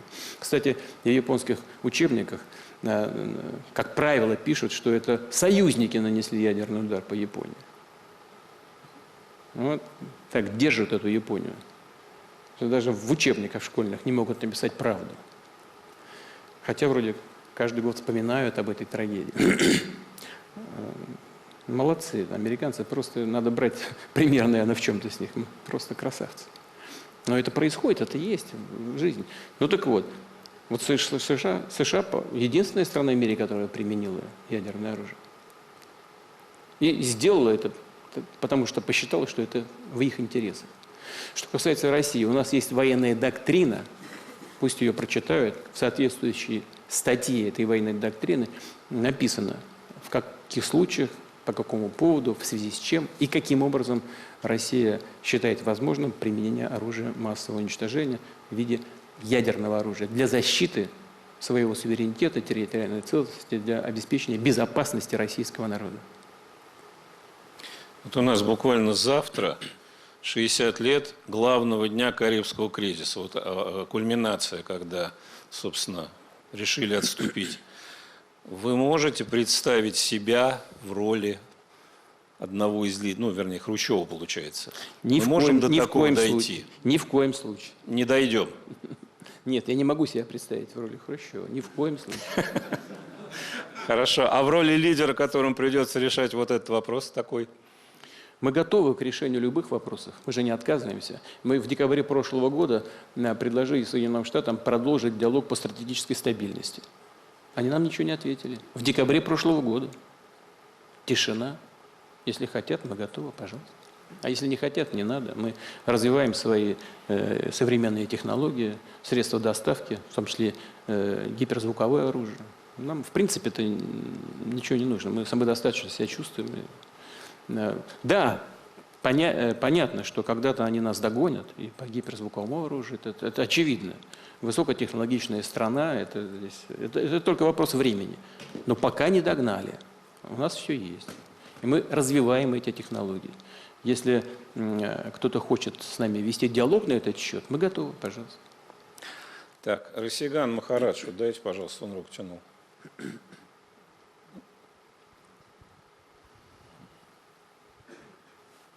Thank you very much. Большое спасибо. You have answered a direct point Вы that I ответили raised earlier, but if I на could expand конкретный upon вопрос, what который I've я asked. поднимал Escalating ранее, но and если вы accelerating сможете ответить, crises ускорение continues кризисов to further продолжается, reveal the в precarious дальнейшем раскрывать position ту трудную позицию, we are in and what our system currently в которой is мы driving находимся, us. и наши системы So толкают unequal нас на exchange это. Поэтому continues, as you pointed out. неравноправные обмены Inequitous продолжаются, distribution, especially of неравномерное human распределение, capacity, в частности, capability and человеческого competence, потенциала и render компетенций. future prospects Все это of делает reconciliation and будущее, reform возможное inside an примирение unfair, и yet реформы hegemonic system невозможным. Тем не менее, extremely система гегемона, Sanctions, fear of ее reprisals будущее have rendered крайне monetary sovereignty низки. meaningless, especially with the Будущее, weaponization похоже, of the будет payment довольно system. мрачным, особенно с In точки our зрения contemporary реформы системы платежей. What could then Что вы думаете, constitute как a more сейчас democratic может and выглядеть более workable демократичный alternative to the current вариант, international system of альтернатива payments and текущей settlements? системы расчетов и платежей? Это один из ключевых вопросов. Один из ключевых вопросов сегодняшнего развития и будущего не только финансовой системы, но и мироустройства. Вы попали прямо в десятку. Значит, после Второй мировой войны Соединенные Штаты создали Бреттон-Вудскую систему, укрепили ее многократно по самым разным векторам, работали, создали международные институты, которые находятся под их контролем и в сфере финансов, в сфере международной торговли. Но они дают сбой, очевидно. Значит, огромная ошибка со стороны Штатов, я уже говорил об этом, использовать доллар в качестве оружия в борьбе за свои политические интересы. Это подрывает доверие к доллару, ну и к другим резервным валютам. Капитально подрывает. Поверьте мне, я знаю, что я говорю, потому что все задумались, стоит ли держать, значит, золотовалютные резервы в долларах. Не так просто выйти из доллара, потому что у американцев создана очень такая мощная система, которая держит эти резервы, не выпускает их, по сути дела. Выйти очень сложно. Но на будущее все задумались.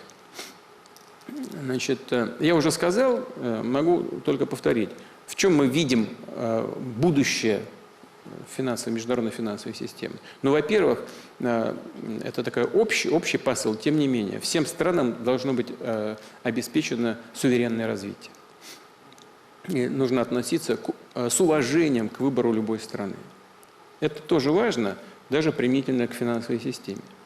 Она должна быть независимой, деполитизированной. И, конечно, она должна быть основана на финансовых системах ведущих стран мира. И вот если это будет создано, а это непростой процесс, очень сложный, но это возможно, тогда более эффективно будут работать и международные институты, их нужно либо реформировать, либо создавать заново, международные институты помощи тем странам, которые в этой поддержке нуждаются. И прежде всего нужно будет на базе вот этой новой финансовой системы обеспечить трансфер образования и передачу технологий. Вот если вот все вместе это суммировать, собрать как палитру необходимых к реализации возможностей, то и сама экономическая модель, и финансовая система, она будет отвечать интересам большинства, а не только интересам вот этого золотого миллиарда, о котором мы говорили. И как предтеча, что ли, вот создания такой системы, это, конечно, необходимость расширения расчетов в национальных валютах. И с учетом того, что финансовые власти США используют доллар как оружие и создают проблемы для расчетов не только нам, но и нашим партнерам, и другим странам, конечно, вот стремление к независимости, оно неизбежно будет развивать расчеты в национальных валютах. Вот, например, с Индией у нас по экспорту, по-моему, уже 53% в расчетах используем национальные валюты. По импорту где-то, не знаю, где-то 27% примерно. И с другими странами развивается очень активно, развивается расчет. С Китаем очень активно развиваются расчеты в юанях и рублях. И с другими странами, перечислять всех не буду. Так что, вот, что касается собственной финансовой системы, то, на мой взгляд, генеральный путь развития – это создание деполитизированных, основанных на национальных валютных системах, такой наднациональной мировой валютной системы, которая бы, безусловно, обеспечила расчет. Это возможно. В конечном итоге, так или иначе, исходя сделай первые шаги в расчетах национальных валют, потом на региональном уровне, мне кажется, этот процесс будет развиваться. Коллеги, пожалуйста, когда задаете вопрос, представляйтесь. Вот Расиган Махарадж, он из ГЮАР, чтобы понятно было. Алик Искандерян. Владимир Владимирович, я из Армении приехал, и вопрос мой касается моей страны, моего региона. В последнее время активизировались дискурсы о подготовке договора между Арменией и Азербайджаном. И эти дискурсы в основном о том, что существует два конкурирующих проекта. Да, ну, так сказать, российский, предлагаемый российским посредником, и западный. Ситуация довольно рискованная, ситуация и вообще в регионе есть риски, она не очень спокойная.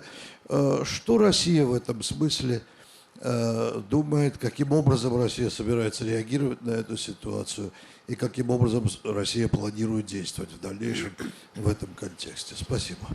Вы знаете, я не знаю, может быть, я не знаю, даже говорили об этом раньше или нет, публично. Может, и говорили, а может, нет, но я скажу, не вижу здесь, если даже не говорили, секретов никаких не вижу. Мы в течение многих лет вели диалог с армянской стороной и предлагали урегулировать вопрос, связанный с Карабахом, следующим образом. Ведь Армения фактически контролировала 7 районов Азербайджана. Мы говорили, ну, давайте будем двигаться к нормализации отношений. Вот есть 2 района, которые Лебаджанский и там, южнее, значит, вот коридоры эти, большие районы. Да? На каком-то этапе договоримся с азербайджанской стороной, отдайте 5 районов, но они не нужны, бессмысленно, они просто пустуют, там люди ушли, фактически изгнаны были с этих территорий. Зачем их держать? Смысла никакого нет. А для связи с Карабахом, вот 2 района огромные, между прочим, вполне достаточно. И мы считаем, что это было бы справедливо, вернуть беженцев и так далее. Это было бы хорошим шагом к нормализации ситуации в регионе в целом. Но армянское руководство пошло своим путем. Как известно, это привело к той ситуации, которая сложилась на сегодняшний день. Теперь вопрос о регулировании, о мирном договоре. Наша позиция заключается в том, что этот мирный договор, конечно, нужен. И мы поддерживаем это мирное урегулирование. Так же, как и делимитацию границы и полное урегулирование пограничного вопроса. Мы за это. Вопрос, какой вариант избрать, это дело Армении, армянского народа и армянского руководства. В любом случае, какой бы ни был выбран вариант, если это приведет к миру, мы только за. Но мы не собираемся ничего навязывать. Мы не можем Армении и не собираемся Армении что-то диктовать. Если армянский народ и армянское сегодняшнее руководство считает, что нужно выбрать какой-то конкретный вариант этого мирного договора, так называемый Вашингтонский, насколько я себе понимаю, предусматривает признание суверенитета Азербайджана над Карабахом в целом. Но если Армения так считает, ну, пожалуйста. Мы поддержим любой выбор армянского народа. Если армянский народ и Армения считает, армянское руководство считает, что Карабах имеет какие-то свои особенности, так, что надо эти особенности учитывать, и как-то это нужно обговорить в будущем мирном договоре, такое тоже возможно. Но, безусловно, нужно договариваться с Азербайджаном. Надо, чтобы эти договоренности были приемлемы и для другой стороны, для Азербайджана. Это очень сложный и, прямо говоря, тяжелый вопрос. Но Армения является нашим стратегическим партнером, союзником. И мы, конечно, в значительной степени, имея в виду интересы Азербайджана, будем ориентироваться на то, что будет предлагать сама Армения. Вы 2 года назад на наших же беседах очень высоко отозвались о президенте Эрдогане, что он хвостом не виляет и настоящий мужик. За эти 2 года много чего тоже произошло. Ваша оценка осталась той же? Ну да, он крепкий, сильный руководитель, который руководствуется прежде всего, а может быть исключительно интересами Турции, турецкого народа, интересами турецкой экономики. Вот в значительной степени этим объясняется его позиция и по вопросах энергетики, в вопросах строительства, скажем, турецкого потока. Мы предложили сейчас создать газовый хаб на территории Турции для потребителей в Европе. Турецкая сторона согласилась, тоже, конечно, прежде всего исходя из своих собственных интересов. Значит, в сфере туризма много интересов, в строительном секторе очень много интересов, в сельском хозяйстве. У нас очень много совпадающих векторов взаимных интересов. И поэтому, да, и президент Эрдоган никогда не позволяет сесть себе на шею и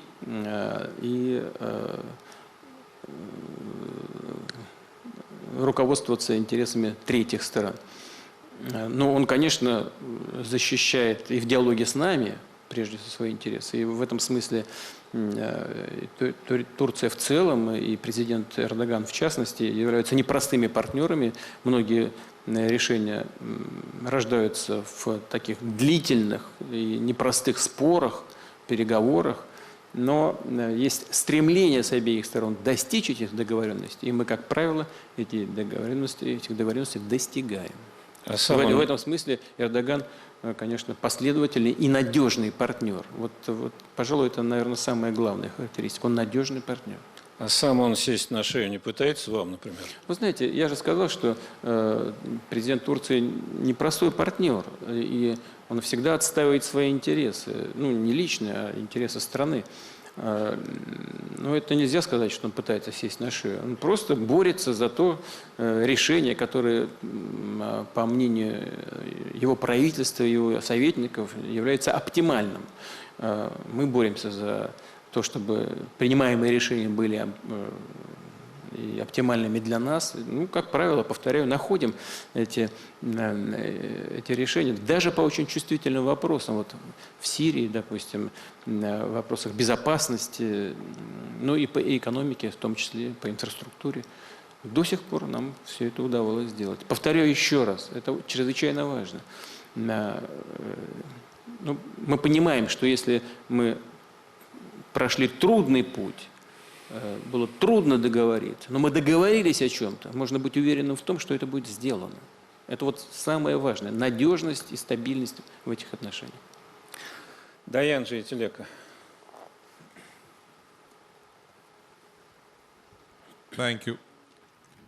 Спасибо. Меня зовут Джаян Тагбеков, я с Шри-Ланки. Господин президент, говорят, что сейчас Россия сталкивается с прокси-войной, которую Запад, коллективный Запад и НАТО ведут с вами, чужими руками. Если это так, это, возможно, самая серьезная угроза, с которой Россия сталкивалась с 1941 года. Тогда началась Великая Отечественная война, и коммунист, тогдашний лидер СССР решил наладить диалог с РПЦ для того, чтобы создать широкий фронт для защиты России. Могли ли бы вы сказать, что схожим образом вы могли бы, так сказать, вернуться к этому наследию, например, к наследию 17 года для того, чтобы воспользоваться старым наследием, которое могло бы быть полезным, например, наследием Красной Армии? Могли бы, например, воспользоваться помощью коммунистических элементов, как бы мало их ни было, для того, чтобы они вошли в этот широкий патриотический фронт? Спасибо. Моя позиция заключается в том, что я считаю необходимым использовать все наше наследие историческое. Я считаю, что нельзя отказываться ни от чего. Не от того положительного, что было в истории России, связано было с Царской империей, не того положительного, а было немало положительного в истории Советского Союза. И там были свои минусы, свои проблемы. Они по-разному преодолевались и имели разные последствия. Что касается отношений, значит, с левой частью нашего политического спектра и с другими политическими течениями. Вы знаете, ведь особенность сегодняшней России заключается в том, что по поводу борьбы с внешними угрозами у нас практически полный консенсус. Да, есть люди абсолютно прозападной ориентации, которые живут там в основном, ментально там, семьи у них там, дети там учатся. Значит, ну да, есть такая небольшая часть. Но она всегда была и всегда есть во всех странах. Ничего здесь особенного. Но в целом очень большая, консолидация очень большая. Вне зависимости от политической окраски и взглядов по поводу пути развития самой России. Ну, люди коммунистических убеждений считают, что нужно в основном все национализировать опять, там, все огосударствлять нужно и так далее. Насколько это эффективно, ну, трудно сказать. В чем-то и где-то в какой-то конкретной исторической ситуации мы тоже не отказываемся от этого. У нас даже есть закон о национализации, но мы этого не делаем, нет необходимости никакой. Мы исходим из того, что нужно использовать наиболее эффективные инструменты развития страны, рыночные принципы, но под контролем, разумеется, государства, государственной власти, под контролем народа.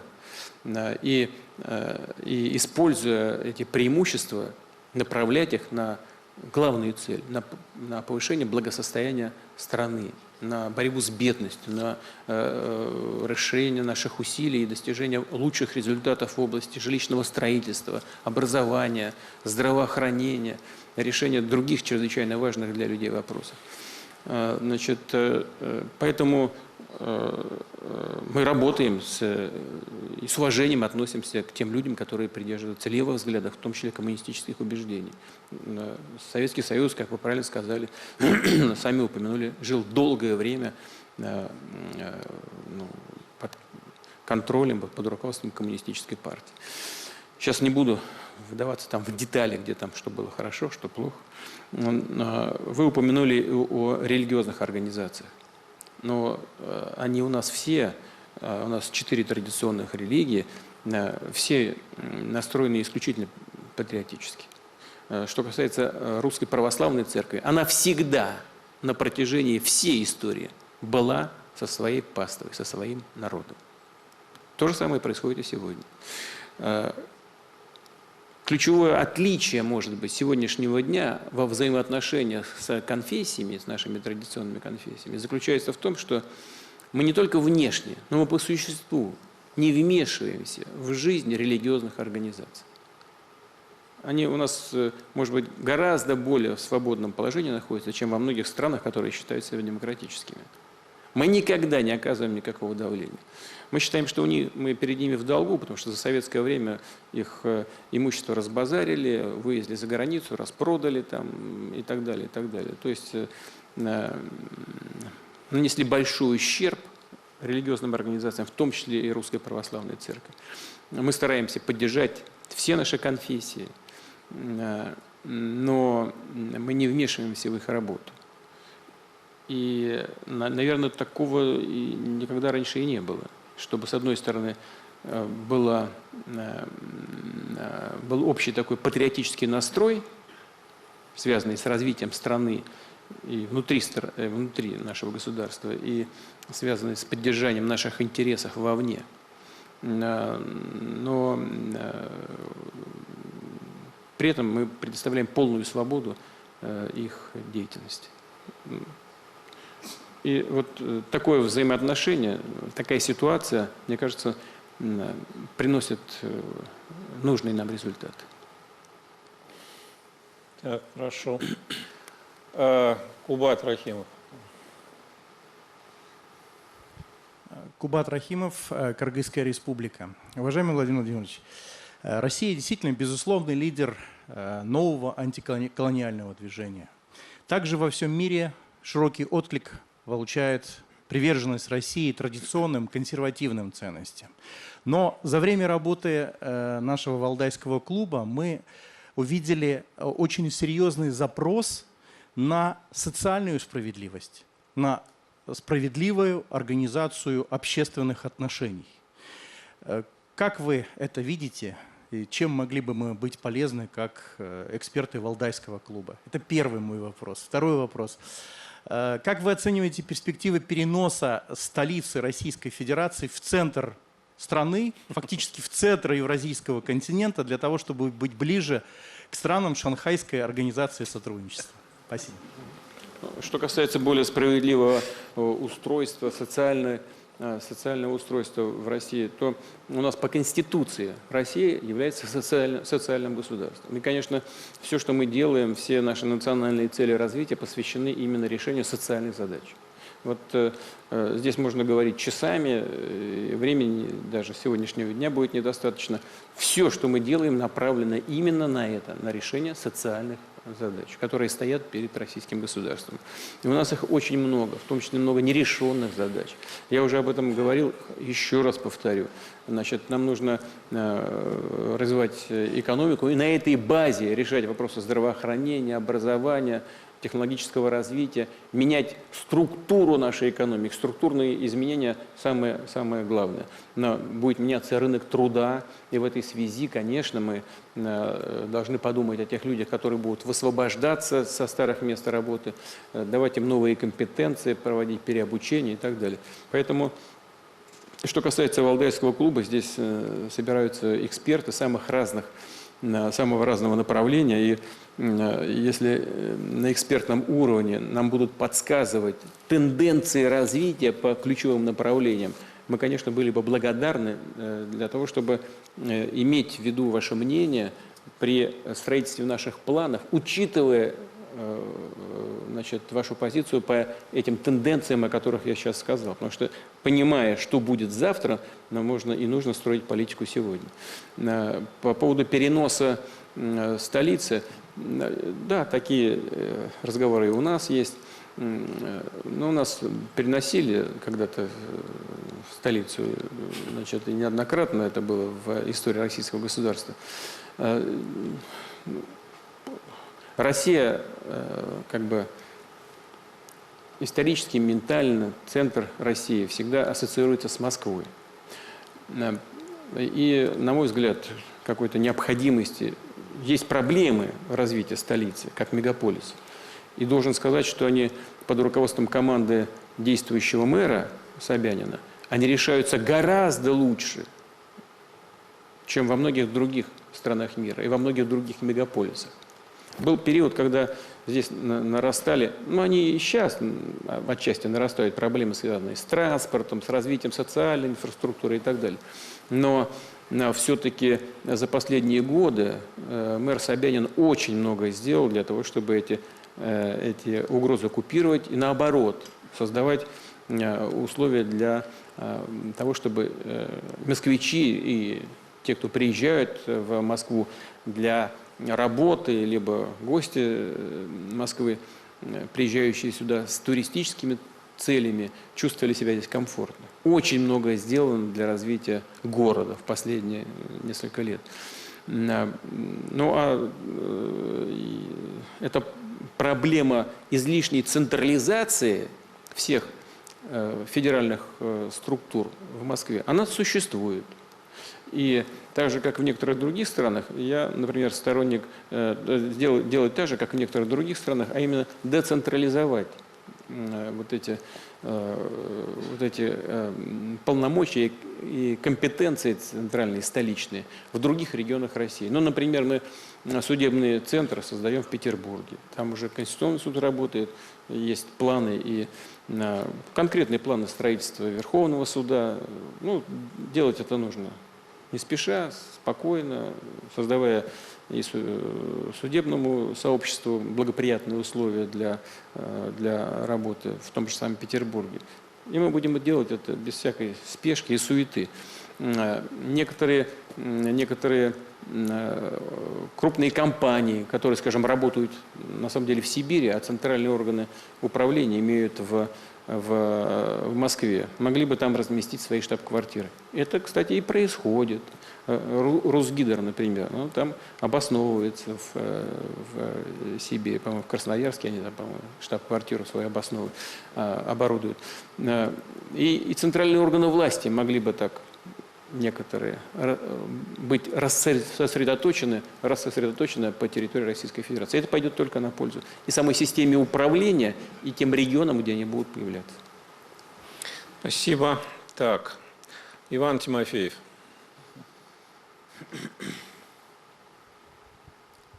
Владимир Владимирович, добрый вечер. Иван Тимофеев, Валдайский клуб. Вопрос у меня следующий. В отношении России за последний год введено беспрецедентное число санкций. Вы упоминали заморозку наших резервов в Европе на 300 миллиардов. К этому можно еще добавить на десятки миллиардов заморозку собственности наших граждан и наших организаций. Кстати, там планируют конфисковать эту собственность, сейчас разрабатывают соответствующие механизмы. Ну и помимо этого много всего еще, и финансовые ограничения, запреты на поставки в Россию товаров, технологий, запреты на поставки нашей нефти, манипуляции с газом и так далее, и так далее. Мы все это хорошо знаем, и вы это упоминали в своем выступлении. Ожидалось, что наша экономика этого не выдержит. Она выдержала. Во многом это произошло потому, что экономика остается рыночной. Она остается гибкой, она остается адаптивной. Бизнес ищет новые рынки сбыта. Там, где это возможно, ищет пути импортозамещения. Правительство делает целый ряд шагов для того, чтобы бизнесу помогать. Но с учетом экстремальных условий внешнеполитических и тех самых санкций, может быть, настало время пойти по пути дальнейшего дерегулирования экономики. Вы упоминали децентрализацию, сократить число проверок, сократить регуляторную нагрузку. Я был бы очень рад услышать ваше мнение по этому вопросу. Это связано, это наш выбор, как в таких случаях говорят, сократить эти количество проверок, избавиться от излишнего регулирования со стороны государства. Значит, вы знаете, что плановые проверки прекращены не только для малого, среднего бизнеса, но и для крупного бизнеса. И мы продлим, если этого не говорили еще, я скажу сейчас, мы продлим этот режим и на 2023 год. Значит, что касается регуляторики, да, то вот эта гильотина административная, как мы говорили, она привела к тому, что свыше, по-моему, там 1000 актов отменены, а на их место пришло, по-моему, где-то меньше 500 новых. Надеюсь, современных, там 400 с чем-то новых актов, регулирующих хозяйственную деятельность. Вот поэтому будем и дальше по этому пути идти. Конечно, за исключением тех видов производства, которые связаны с известными рисками для потребителей. Ну, это, мне кажется, для всех понятно. Но и здесь постараемся строить работу таким образом, чтобы эти все регуляторные функции, проверки, они носили точечный характер, не мешали бы работе предприятий, бизнеса в целом. Вы правы абсолютно. В ответ на всевозможные ограничения, которые вводятся в отношении России и ее экономики, вы сказали, что предполагалось, что у нас что-то рухнет. Не предполагалось, а целью было поставлено обрушить российскую экономику. Это не получилось. Да, она стала действительно, и в этом вы правы, гораздо более адаптивной, более гибкой. Выяснилось, что наш бизнес уже достаточно зрелый и спокойно перехватывает те направления, виды деятельности, те предприятия, которые освобождаются теми нашими партнерами, которые приняли решение выходить из России. Легко наш бизнес берет и ведет дальше тех предприятий, которые еще совсем недавно, казалось, не могут существовать без западного присутствия. Легко, практически по всем направлениям. Да, мы понимаем и видим сложности среднесрочного периода. Мы понимаем, что мы не можем все производить. Но вы знаете, как я сегодня с утра еще с некоторыми коллегами разговаривал, перед тем, как к вам приехать, естественно, я же со всеми там переговорил в правительстве, в Центральном банке, значит, в администрации. Все-таки наши эксперты считают, что вот пик трудностей, связанных с этим валом ограничений и санкций, он пройден.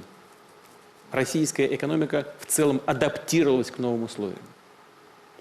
Еще многое нужно будет сделать для того, чтобы новые цепочки поставок и по импорту, и по экспорту создать, понизить издержки, связанные с этим. Но в целом пик сложностей пройден. Российская экономика адаптирована.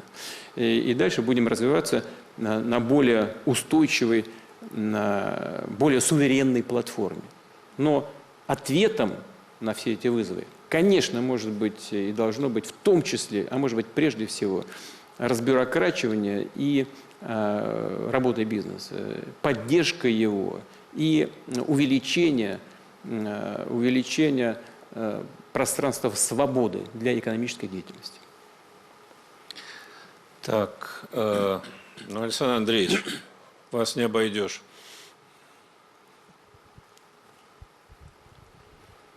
Владимир Владимирович, очень часто иностранцы спрашивают нас, ну что вы, России, можете предложить сегодняшнему миру? Где ваши нобелевские лауреаты? Где ваши великие открытия, индустриальные, научные открытия? Мои коллеги часто отвечают, что ну как же, а великая русская культура, а Пушкин, а Рублев, а иконопись, а дивная русская архитектура. Но они говорят, ну все это ведь в прошлом, а сегодня? И вот когда я сегодня слушал вас, мне открылось, что может Россия предложить сегодняшнему миру.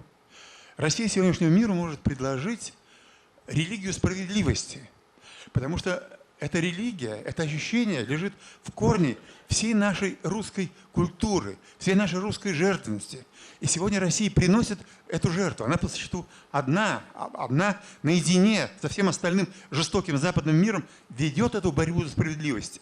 Это огромный вклад сегодняшней России вот в контекст мировой цивилизации, мировой культуры.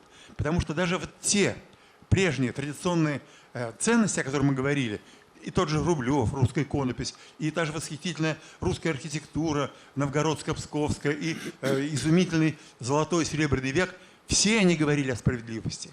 В недрах русской цивилизации лежит справедливость. Так вот, может быть, сделать сегодняшнюю российскую идеологию религией справедливости? У нас 4 традиционных конфессии, нам достаточно. 5-я будет. Вот. Это первое. Это шутка, конечно.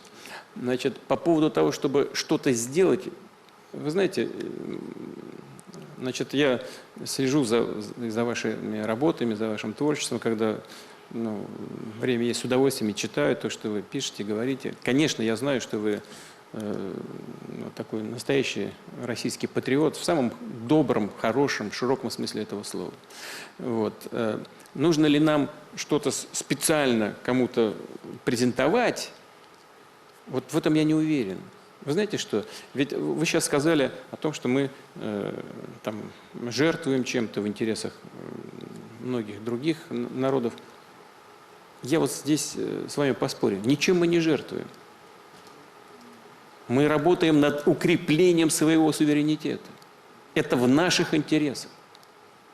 Это прежде всего укрепление финансового, экономического суверенитета. Оно будет будет основой, фундаментом для нашего будущего развития.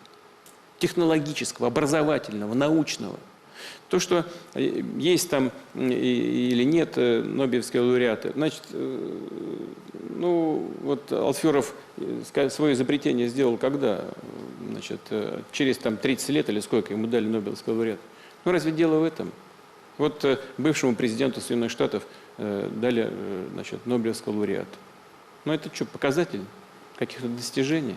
При всем уважении и к Нобелевскому комитету, и к обладателю, значит, этой замечательной Нобелевской премии. Разве только в этом показатель состоит? Значит, наука развивается. Мы должны сделать все, чтобы отдача и от фундаментальной, и от прикладной науки была кратно выше для нашего развития. И мы сделаем это. У нас сегодня происходит существенное, заметное обновление научных кадров. У нас наука становится одной из самых молодых в мире.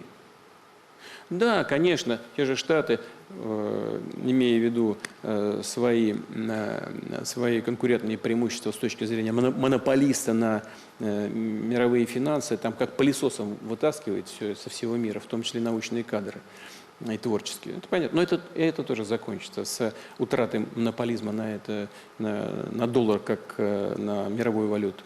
А это тоже будет происходить. Происходит уже сегодня.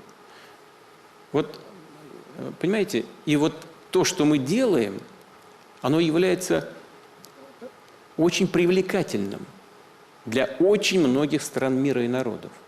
Но вот западные наши так называемые партнеры все делают для того, чтобы оболгать Россию, унизить ее как-то, проигнорировать ее интересы.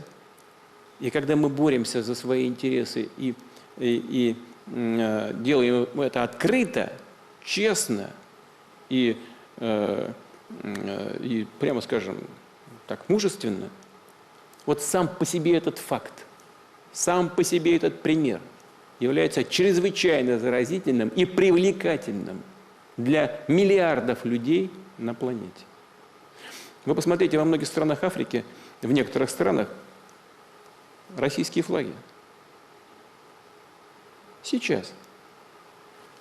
В Латинской Америке то же самое происходит. В Азии у нас очень много друзей.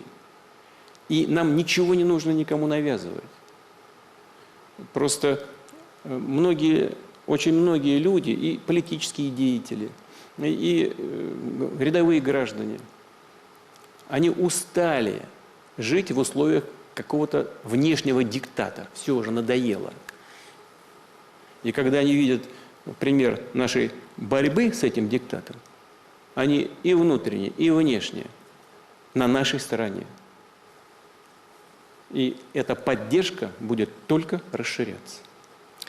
Владимир Владимирович, сейчас про науку много говорили в этот раз. На мой взгляд, была одна из самых интересных сессий как раз о том, как в этих условиях развивать науку и технологии. Поэтому Руслан Юнусов сидит в зале, как раз очень интересную нам картину нарисовал. Спасибо. Я представляю сегодня Росатом и Валдайский клуб. Владимир Владимирович, вот вы действительно сказали про науку правильные слова. Мы видим, что за последние 20 лет поддержка науки серьезно в России выросла. Вот программа мегагрантов позволила запустить много десятков современных лабораторий в России, мы это видим. Однако, с другой стороны, что мы видим, вот как ученые? Мы видим, что большинство профессоров, которые открывали эти лаборатории, так и не приехали жить в Россию и работать на полной ставке. И можно даже понять, почему тяжело конкурировать. Тут у тебя мегагрант на 5 лет, а тут у тебя профессорская позиция пожизненная. Это действительно вопрос. А с другой стороны, действительно, мы вчера обсуждали на сессии, китайские коллеги за последние 20 лет совершили действительно колоссальный рывок в науке. И сегодня они занимают, не просто вернули ученых, они их вернули, они занимают первые места во многих направлениях. Вот мы занимаемся квантами, и я хочу сказать, что мы знаем, что самый мощный квантовый компьютер сегодня находится в Китае, а не в США. Максимальное количество патентов публикуется в квантах Китаем, а не США. Но с другой стороны, конечно, в России мы тоже имеем программы, которые объединяют множество лабораторий. Тот же самый квантовый проект, квантовый компьютер, это 20 научных групп, 15 вузов, университетов, институтов, академий наук. Но у нас 5 лет планирования. И я вот думаю, сегодня мы столкнулись с усилением давления. У нас действительно вызов научно-технологическому суверенитету. И, может быть, это самое правильное время начать формулировать стратегические проекты и горизонт сделать 10-20 лет. Спасибо. Да, чем выше горизонт, тем лучше, чем дальше горизонт, тем лучше, это я с вами согласен. Надо посмотреть на положительные примеры других стран, наших друзей, партнеров, в том числе Китайской Народной Республики. Там очень многое сделано за последние годы под руководством председателя Си Цзиньпиня. Он этому уделяет большое внимание, не только развитию науки, но Китая в целом, экономики Китая, повышению уровня благосостояния китайского народа. Я это знаю, мы с ним в хороших дружеских отношениях.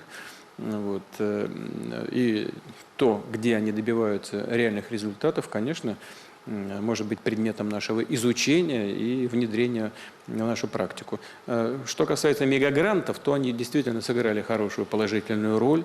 И следующий этап, который мы сейчас реализуем, это не просто исследование и создание отдельных лабораторий, это создание научных сообществ молодых ученых. И в этом, собственно говоря, будущее этих мегагрантов.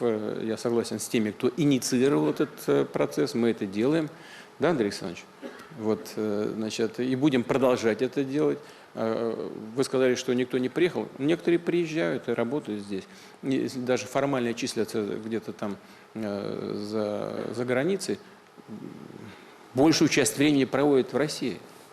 Таких немало. Это и наши бывшие соотечественники, и не только бывшие соотечественники, которые там где-то числятся на работе, но приезжают работать к нам постоянно. Вы знаете, мир науки, так же как мир искусства, он не терпит искусственных границ и ограничений. Люди должны чувствовать себя свободно, и мы не будем никого здесь запирать. Но мы будем приветствовать всех, кто хочет работать в России. В целом у нас это получается, и мы будем дальше идти по этому же пути. Увеличить горизонты планирования, ну, наверное, вы правы, хотя у нас сколько, на 5 лет сейчас мегагранты, да? Ну, можно, конечно, их и продлить. Это вопросы, конечно, связанные с бюджетным финансированием, но это можно сделать. Во всяком случае, сегодня мы можем расширить эти горизонты. Хотя вот то, что вы сказали по поводу того, что где-то там человек работает, занимает какую-то должность профессорскую, и это пожизненно, далеко не везде. Почему? Вы же сами ученые, вы знаете, там контракты заключили на несколько лет, контракт закончится, до свидания, будь здоров. Поэтому там тоже это все не на всю жизнь. А вот жить в пространстве своего родного языка, своей культуры, это на всю жизнь. Поэтому эта свобода выбора должна быть предоставлена и детям культуры, и научным деятелям.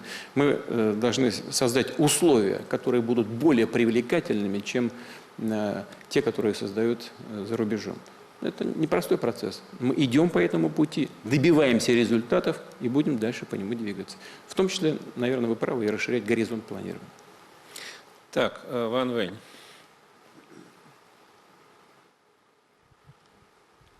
Спасибо. Меня зовут Ван Вэй. Я работаю в университете Цюньян. Это китайский университет. Я посетил в этот раз в России более 20 стран в России, 20 городов в России, и написал целый ряд статей для того, чтобы продемонстрировать настоящую Россию Китаю. В Китае много людей любят Россию, и вас в частности. Я хочу задать следующий вопрос. Наверняка сейчас вы находитесь под большим давлением, у вас на плечах большой груз.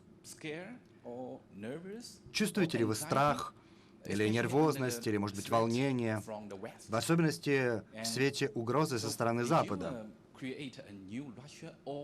Считаете ли вы, что вы создали новую Россию?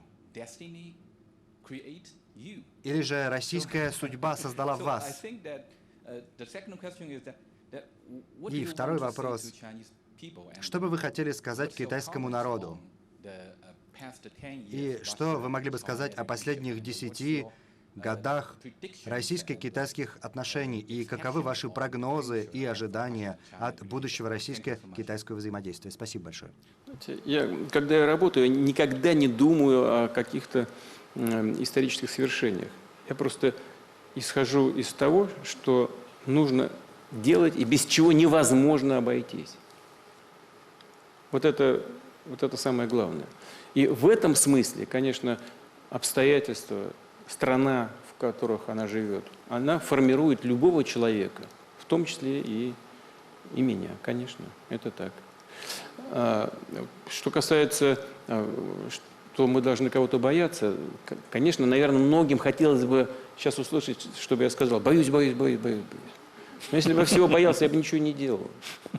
Я не могу руководствоваться соображениями такого порядка на том месте, которое я занимаю. Я должен руководствоваться интересами российского народа, российского государства. Я это и делаю. И буду делать дальше. Буду делать то, что считаю нужным для интересов своего народа и своей страны. Что касается российско-китайских отношений, то за последние годы, за последние десятилетия они приобрели абсолютно беспрецедентный уровень открытости, взаимного доверия и эффективности. В страновом измерении Китай самый крупный наш торгово-экономический партнер. Мы работаем практически, ну не практически, а действительно во всех сферах. И в военной сфере учения постоянно совместно проводим. В военно-технической сфере. Причем так доверительно, как, может быть, никогда раньше в истории наших стран и не было. Мы работаем в области культуры, гуманитарного взаимодействия. И в области экономики, конечно. Ну, самый большой товарооборот России – это с Китаем. И он растет, причем растет очень быстрыми темпами.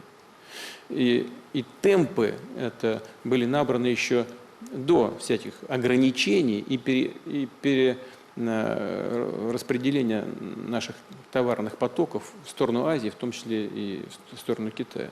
Мы поставили определенные задачи перед собой вместе с моим другом, он так и обо мне говорит, я считаю его своим другом, господином Си Цзиньпинем, по определенному уровню товарооборота. Мы точно его достигнем. Мы движемся к этому большими темпами, чем мы даже планировали. Что касается нашего отношения к Китаю, ну, мы относимся как к близкому другу Китаю, китайскому народу, с большим уважением к его культуре и к его традициям. И уверен, что, опираясь на эту прочную базу, мы уверенно будем двигаться вперед.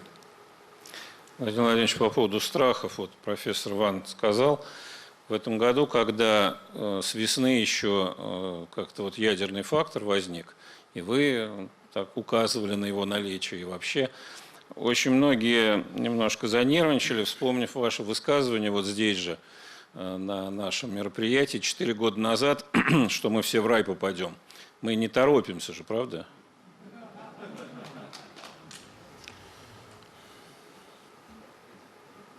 Вот вы задумались, это уже настораживает как-то. А я специально задумался, чтобы вы насторожились. Эффект достигнут. Понятно. Спасибо. Мохаммед Ихсан, пожалуйста. Профессор Мухаммад Ихсан, Курдистанский регион Ирака. Мне очень приятно быть здесь, господин президент. У меня есть прямой вопрос к вам. Тема этой сессии – это мир после гегемонии, справедливость и безопасность для всех. Считаете ли вы, что на этом этапе курды во всех частях Курдистана добьются лучшей безопасности, добьются большей справедливости в будущем? Могли бы вы более подробно остановиться на этом вопросе? И, как вы говорили, в Центральной Америке, в Африке, российские флаги повсюду. Очень много людей, которые любят Россию, которые ее поддерживают. Я хочу заверить вас, что то же самое можно сказать о Ближнем Востоке. Там тоже очень много людей, поддерживающих Россию и любящих ее. Спасибо. Спасибо за завершающую часть вашего выступления. Флаги присутствуют и в европейских странах, и в Штатах, кстати говоря, тоже. Там у нас много сторонников. Кстати, в Соединенных Штатах очень сильная часть людей, которые придерживаются традиционных ценностей. И они с нами, мы знаем об этом.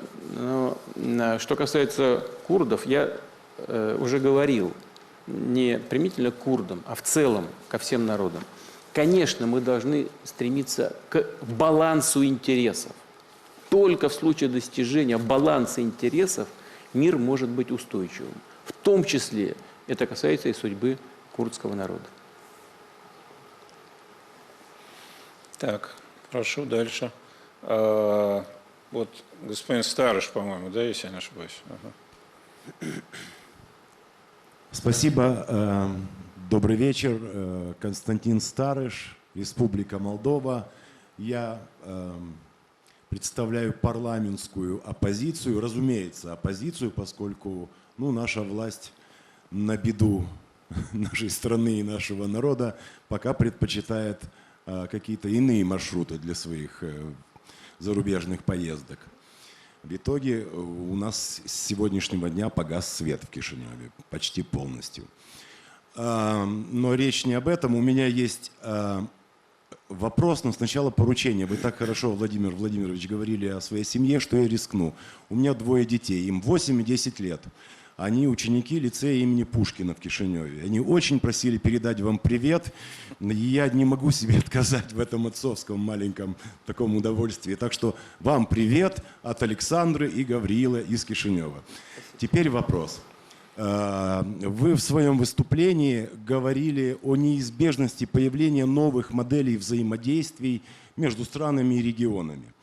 Может быть, в этом контексте имеет смысл вернуться к той идее, которую вы озвучили еще в 2001 году, о едином экономическом, гуманитарном, культурном пространстве, которое будет тянуться от Владивостока до Лиссабона.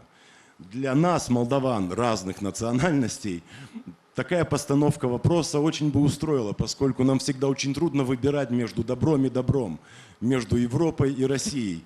И для нас это был бы очень перспективный проект и как бы и свет в конце туннеля. Но возможно ли это? В том мире, который мы собираемся построить, в мире постконфликтном, в мире, в котором уже не будет гегемона, глобального полицейского и доминирующей державы. Благодарю вас. Возможно ли создание единого пространства, гуманитарного, экономического, да и региона с точки зрения обеспечения безопасности всех, кто проживает на этом огромном мегаконтиненте, от Лиссабона до Владивостока? Конечно, да. Надежда умирает последней. Это же не наша идея, это идея, правда, тогда говорили до Урала, это я же потом трансформировал эту идею французских наших коллег и бывших французских лидеров до Владивостока. Почему? Потому что и за Уралом тоже живут люди той же самой культуры. Вот это же самое главное. Поэтому сегодня, да, сегодня происходят вот эти сложные, тяжелые, трагические события. Но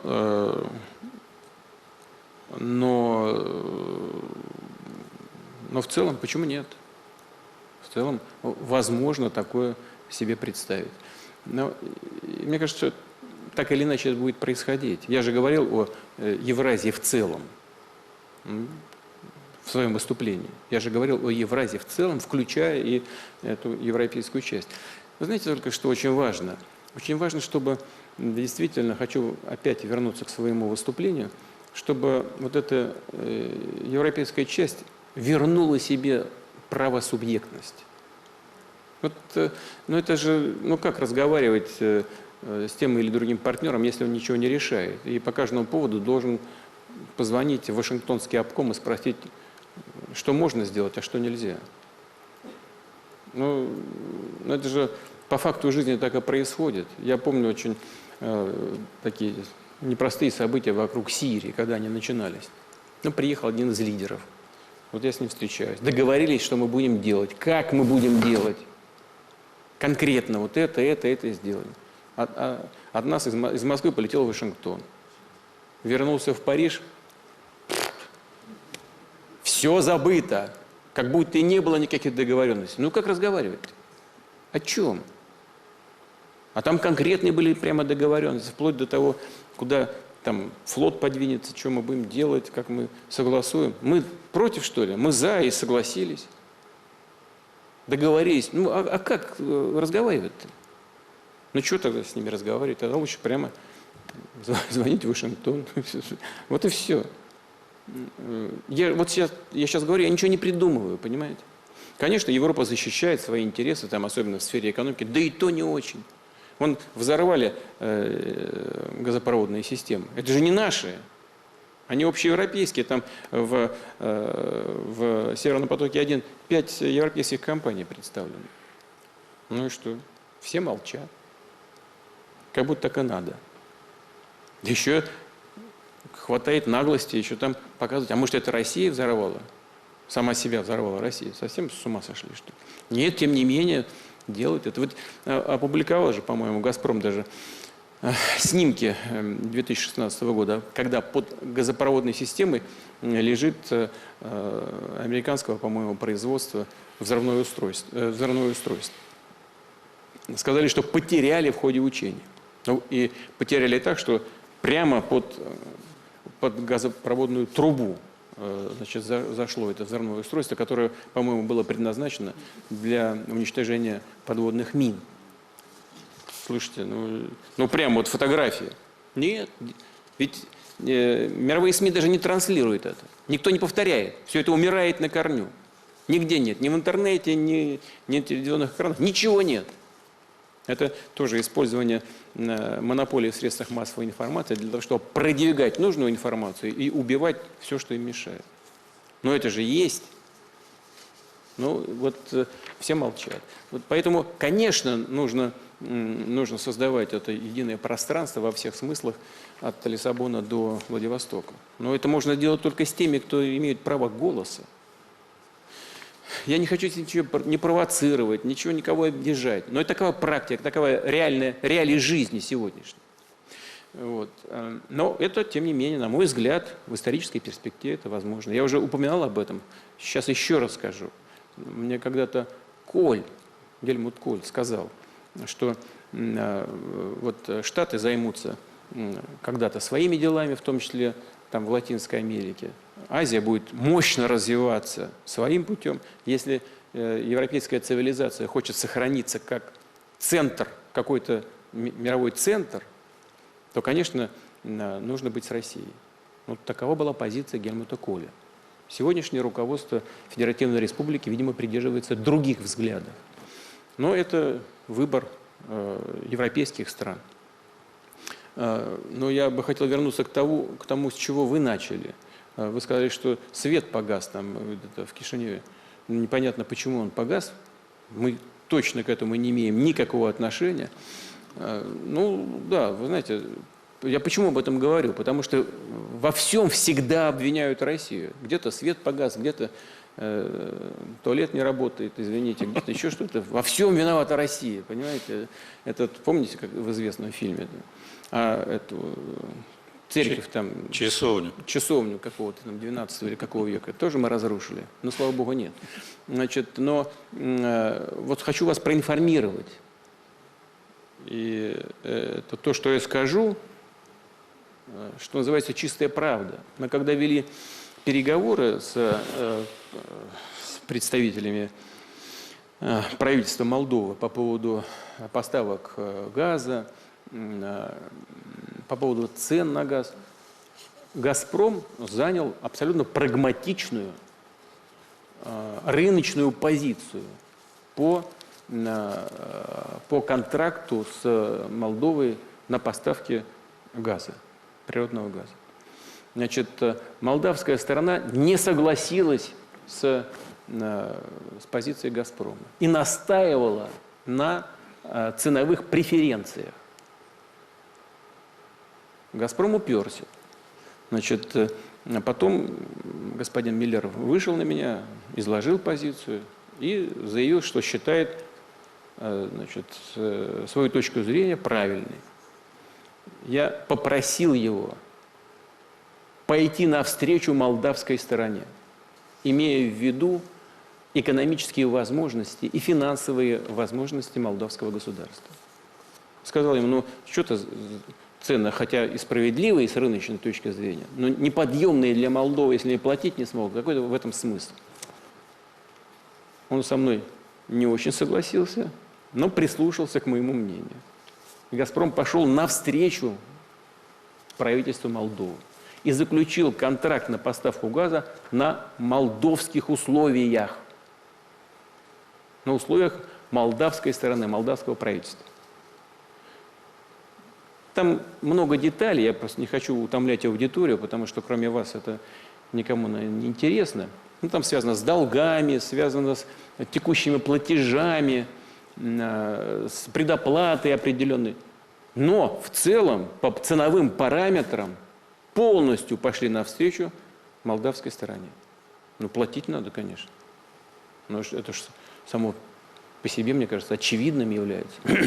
Почему дело довели до того, что света нет в Молдове? Но это уже, извините, это не наша проблема.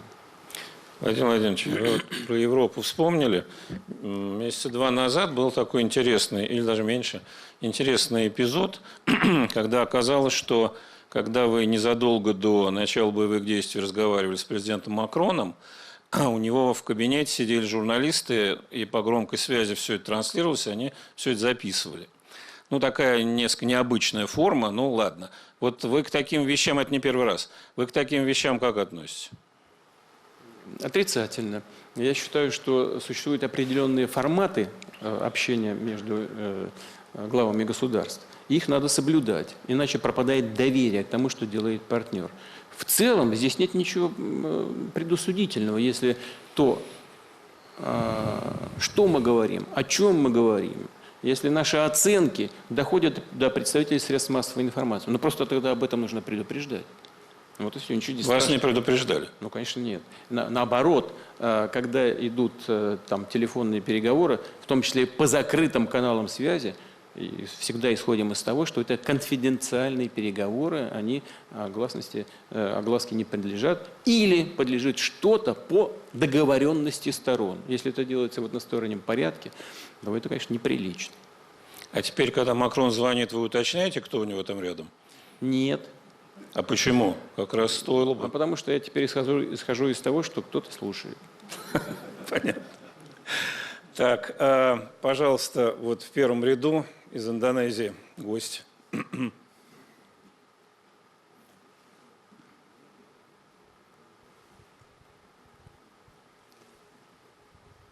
Thank you. Спасибо, господин президент.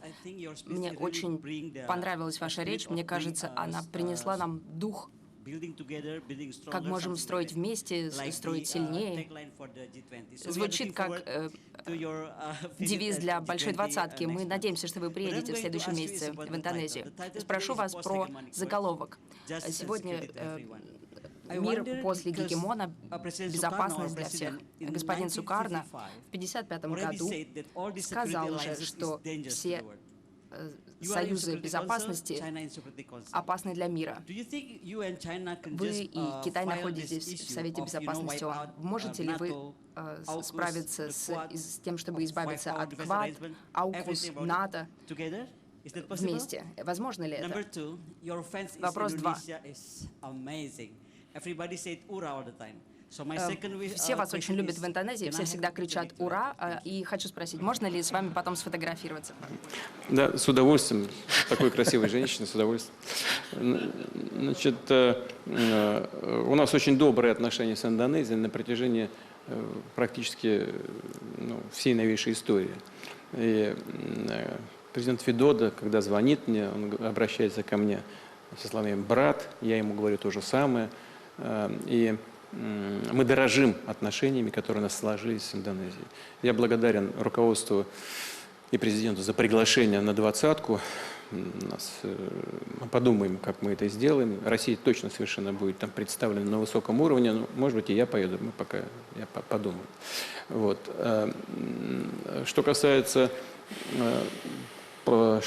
создания новых блоков в Азии, то, на мой взгляд, это попытка перенести в Азию провалившуюся систему блокового мышления из Атлантического региона. И без всякого сомнения, это вредная затея. Это опять попытка дружить с кем-то против кого-то. В данном случае дружить против Китая. Мы просто не поддерживаем эту попытку реанимировать это или воссоздать теперь в Азиатско-Тихоокеанском регионе то, что происходило в Атлантике, но и считаем, что это очень вредная и опасная затея. Ну, надо сказать, что это имеет неблагоприятные последствия и для участников, или для союзников в тех же Соединенных Штатах, у которых, как мы знаем, там отбирают контракты на поставку подводных лодок, там еще что-то такое. Просто еще ничего не сделано, а негативные последствия, в том числе для союзников Штатов, наступают. И если такая практика будет продолжаться, количество этих ошибок и проблем будет только возрастать. Мы, конечно, выступали и выступаем против политики подобного рода. Так, генерал Шарма, я знаю, хотел вас спросить. Да. Господин президент,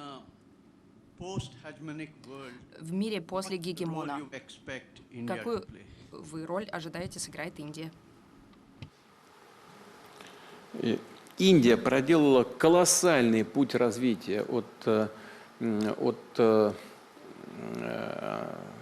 английской колонии до современного ее состояния.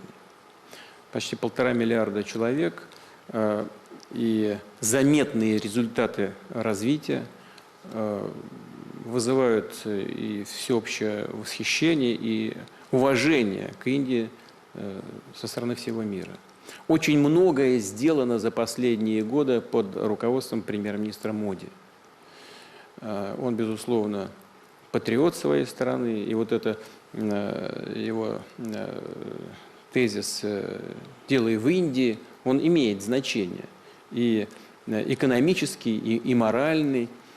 Индия сделала огромные шаги в своем развитии. И, конечно, за ней огромное будущее. Индия не только вправе гордиться тем, что это самая крупная демократия, в хорошем смысле этого слова, но и гордиться темпами своего развития. Вот это чрезвычайно важная база, на которой развивается Индия. У нас с Индией особые отношения, вызванные или строящиеся на фундаменте очень близких союзнических отношений на протяжении многих-многих десятилетий. У нас с Индией никогда не было никаких, я хочу это подчеркнуть, никогда и никаких сложных вопросов. Мы всегда только поддерживали друг друга. Так происходит сейчас, уверен, так будет происходить и в будущем. Сейчас темпы экономического взаимодействия растут. Премьер-министр Моди просил меня увеличить, например, в качестве примера. Во-первых, растет товарооборот в целом. Но в качестве примера премьер-министр Моди просил меня увеличить поставки удобрений, что очень важно для индийского сельского хозяйства. И мы сделали это. Как вы думаете, насколько? В 7,6 раза увеличены поставки удобрений в Индии. Не в какие-то проценты, а в 7,6 раза. Это, значит, почти в 2 раза вырос товарооборот в сфере купли-продажи сельхозпродукции. У нас продолжаются взаимоотношения в области военно-технического сотрудничества. И премьер-министр Моди тот человек, один из тех людей в мире, которые в состоянии проводить независимую внешнюю политику в интересах своего народа. И несмотря ни на какие попытки что-то сдержать, что-то ограничить, он, знаете, как ледокол, так и движется спокойно в нужном для индийского государства направлении. Я думаю, что за такими странами, как Индия, не только большое будущее, но и, безусловно, растущая роль в международных делах. Раз про удобрения речь зашла, я почему-то сразу вспомнил о Бразилии. Вот Игорь Гилов, где у нас там сидит? Вот здесь вот где-то. В Бразилии, кстати, мы договаривались о том, что и поставки удобрения будут нарастать, но, к сожалению, чуть-чуть сократилось. Не знаю почему, может, из-за логистики. Там, по-моему, на несколько процентов сократились поставки удобрений. Так, ну он нас покинул куда-то, но неважно. Тогда я, собственно, спрошу, чего я знаю, он хотел спросить. А вот тут выбор у них, вот на днях буквально. Мы как?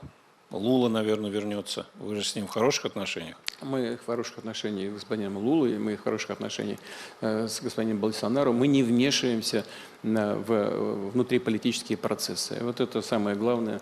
Мы знаем, что в Индии, несмотря на острые внутриполитические процессы, консенсус в отношении сотрудничества с Россией, консенсус в отношении нашего взаимодействия в рамках БРИКС, для нас это имеет принципиальное значение.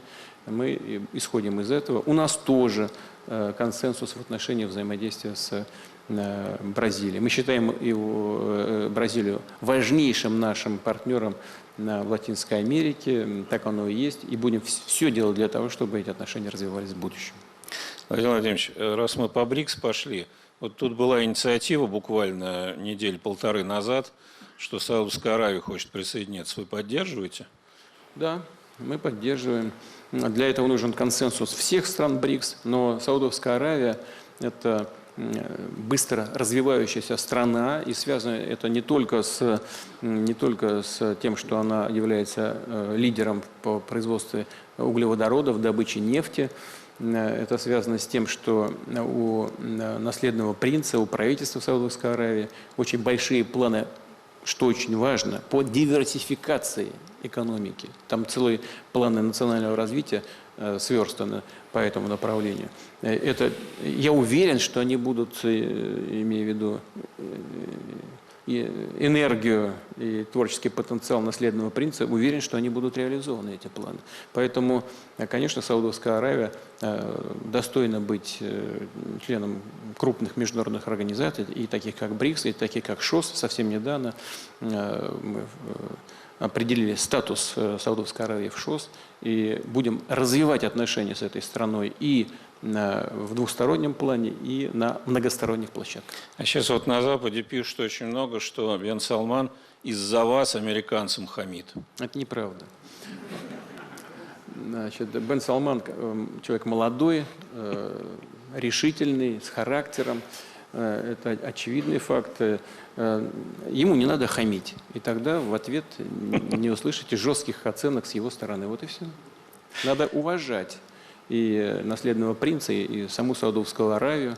И они будут отвечать тем же. Тем же будут отвечать и тем, кто им хамит. Так, Мохаммед Джавед. Да, а что касается нас, это вот, извините, пожалуйста, это полная чушь, потому что вообще и наследные принцы, и все саудовское руководство, они руководствуются своими собственными национальными интересами. И если речь идет о том, сокращать или увеличивать добычу, я знаю наследного принца уже хорошо лично, значит, знаю, чем он руководствуется. Так? Он руководствуется, конечно, национальными интересами и интересами сбалансирования энергетических рынков. В этом смысле его позиция, я сейчас говорю без всяких шуток, она является абсолютно взвешенной. Она направлена на баланс интересов как производителей, так и потребителей. Ведь на энергетических рынках важна даже не цена конечная, важно не это. Это текущая экономическая или политическая конъюнктура. Для международных энергетических рынков важна предсказуемость, стабильность. Вот что важно. Вот наследный принц как раз к этому стремится и в целом добивается того, чего он хочет. То есть ему на шею тоже не сядешь? Нет, уж точно нет. Так, прошу. Спасибо большое, господин президент. Я передаю любовь и уважение из Исламабада от господина Я представляю господин Джавед из Пакистана. Спасибо за ваш решительный и полноценный анализ того, что происходит. Мой вопрос связан с очень важным фактором, также связан с историей до Второй мировой войны, когда евреев демонизировали, и потом все, что было связано с ними, игнорировалось США и Западной Европой. Затем произошел чудовищный Холокост. Сейчас есть синдром ненависти, который создается вокруг России. Вы говорили про Донбасс, то, как с людьми обращались. Я сам бывал в Великобритании, в скандинавских странах. Неонацизм там на подъеме. Я, в частности, работал на проекте, который связан с оценкой этих трендов. Что мы поняли из этого проекта, что происходит несколько пороков. Например, о неонацизме не сообщается, как, например, и до Второй мировой войны. Во-вторых,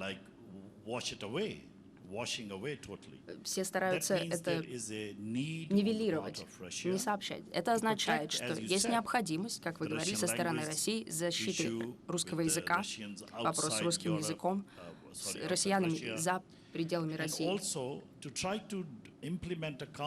а также необходимость создать встречный план по борьбе с подъемом неонацизма. Это серьезная угроза.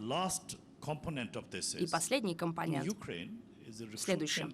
В Украине ведется рекрутирование негосударственных акторов из различных регионов.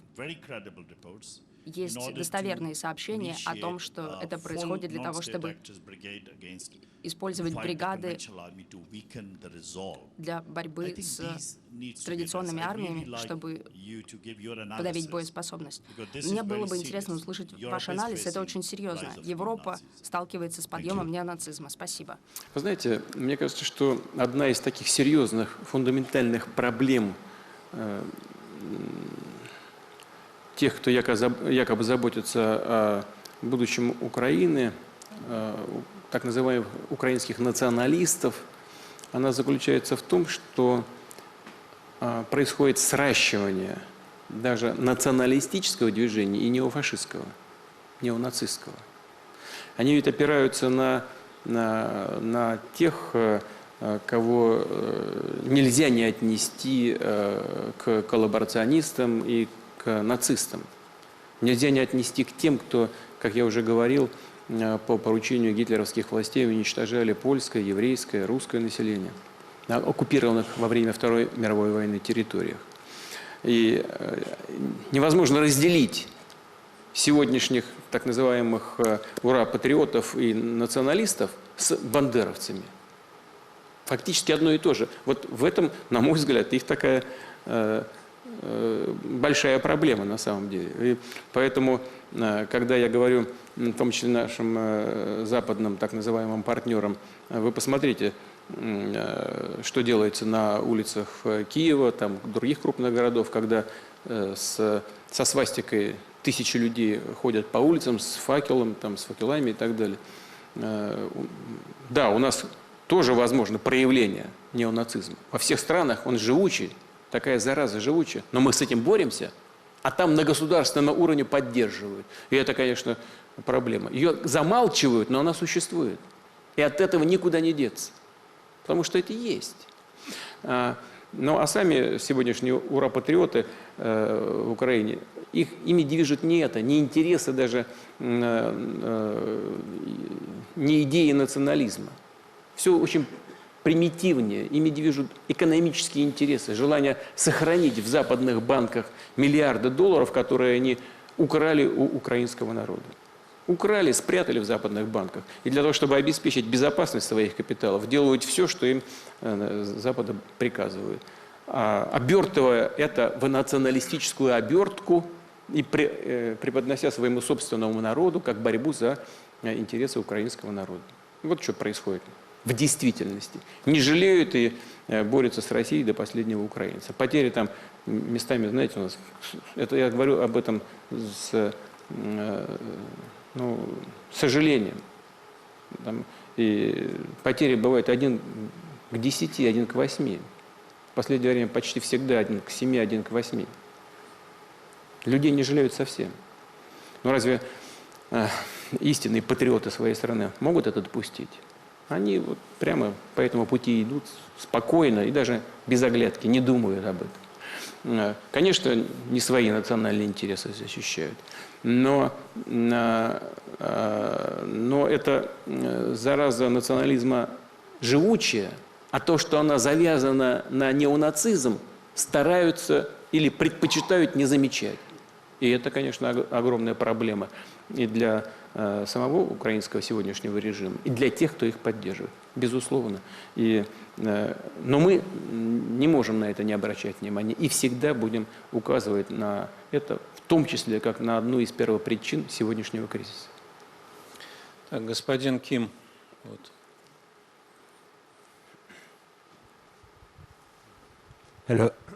Здравствуйте, меня зовут Ким Ун Джон из Южной Кореи. Я второй раз приехал в Валдайский клуб. Я многое узнал. Спасибо большое за возможность услышать много. У меня вопрос по поводу безопасности. Мне было бы интересно ваше мнение по поводу российской позиции о растущей напряженности между Китаем и США по поводу Тайваня. Северная Корея, их ядерная программа, ее развития. Второй вопрос по поводу борьбы с изменением климата. Россия очень богата природными ресурсами и ископаемым топливом. Для ускорения перехода к углеродной нейтральности может противоречить российским интересам. Спасибо. Начну с последнего. Переход к углеродной нейтральности не противоречит российским интересам, потому что у нас существуют возможности развития альтернативных видов энергии, в том числе водородной, в том числе и чистого водорода. И здесь у нас есть серьезные конкурентные преимущества. В том числе можно газ использовать. Здесь много возможностей. Это нас не пугает абсолютно. А наоборот, создает для нас стимулы для развития. Но в качестве переходного энергоресурса первичного газ является самым лучшим источником энергии. Можно, если говорить о глубокой переработке нефти, то и здесь мы в значительной степени имеем те преимущества, о которых я только что сказал. Нашим интересам это никак не противоречит. Нашим интересам противоречит только вакханалия в сфере энергетики. Забегание вперед в решении вопросов, связанных с энергобезопасностью, связанных с обеспечением зеленой энергетики. Ну, как можно было в течение многих-многих лет недофинансировать, препятствовать инвестициям в традиционную энергетику, не подготовив для этого перехода все, что связано с энергетикой зеленой? Ну, как это можно было сделать? Вот это в значительной степени, именно это лежит в основе сегодняшнего энергокризиса.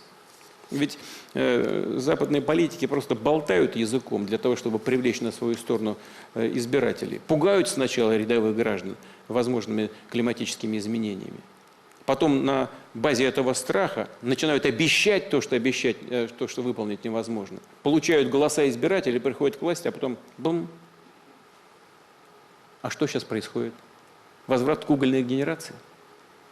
Возврат к топочному мазуту? Ну и что? Наболтали языком, а результат-то какой? И дело не в России. Мы и газ готовы поставлять, мы и нефть готовы поставлять. Чего отказываетесь? Вот у нас осталось после взрыва северных потоков. Одна труба работает, 27,5 миллиардов кубических метров мы можем прокачивать. Но они же не хотят. Мы-то здесь при чем? Не хотят, не надо. Значит, что касается зеленой энергетики, повторяю, должно быть все подготовлено своевременно. Вот системные меры, ограничивающие развитие традиционных видов энергии, привели как раз к этому серьезному кризису. Ну, финансирования нет, банки не дают кредитов, не только значит, там, европейским. И в Штатах то же самое происходит. Почему там ограничено? Да? Причем банки не дают, не страхуют, землю не выделяют, значит, транспорт не строят для нефти и газопередачи этих продуктов. И это продолжается годами. Существенное недофинансирование отрасли привело к дефициту. Вот и все. Вот, значит, из запасов Штаты выделяют там, нефть из стратегических. Ну хорошо. Но их же надо будет потом пополнять. Эксперты рынка-то это понимают. Но сегодня взяли, забрали стратегический запас. Но завтра же надо будет закупать. Мы слышим, ну, будем закупать тогда, когда цены упадут. Но они не падают. И чего? Здрасте, приехали. Придется покупать по высоким ценам. Опять цены пошли вверх. Но мы-то здесь при чем? Это системные ошибки в сфере энергетики тех, кто должен об этом думать и заниматься этим. Вот это первое. Второе, по поводу Северной Кореи и того, что касается Тайваня. Тайвань, без всяких сомнений, неотъемлемая часть Китайской Народной Республики. Мы всегда придерживались этой позиции. И она у нас не меняется. И вот все телодвижения провокационного характера, связанные с посещением Тайваня высшими должностными лицами Соединенных Штатов, воспринимаются у нас в России не иначе, как провокация. Зачем они это делают? Я, честно говоря, не знаю. Вот, вы знаете, мы со многими здесь знакомы многие-многие годы, правда? И говорим как бы на одном языке. Но давайте уж совсем уж так, по-семейному. Ну вот происходит то, что происходит, это трагедия на Украине. Да? Весь Запад на нас там обрушился, пытается развалить нашу экономику, оружие, там, миллиардами боеприпасы поставляют на Украину. Борются с Россией. Но зачем надо в это же время портить отношения с Китаем? Ну, они нормальные люди или нет? Ну, кажется, это полностью противоречит здравому смыслу и логике. Зачем надо было тащиться этой бабушке в Тайвань, так, чтобы провоцировать Китай на ответные какие-то действия? В то время, когда они с Россией не могут урегулировать никак отношения из-за того, что происходит на Украине. Ну, бред какой-то просто. Но и кажется, что в этом есть какая-то тонкая, глубокая задумка. Я думаю, что нет там ни шиша никакой тонкой задумки. Просто бред и все. И самоуверенность. Вы понимаете, в чем дело? Самоуверенность и чувство безнаказанности. Вот что лежит в основе подобных иррациональных действий. Теперь, что касается... Наша позиция понятна, я ее изложил. Значит, теперь, что касается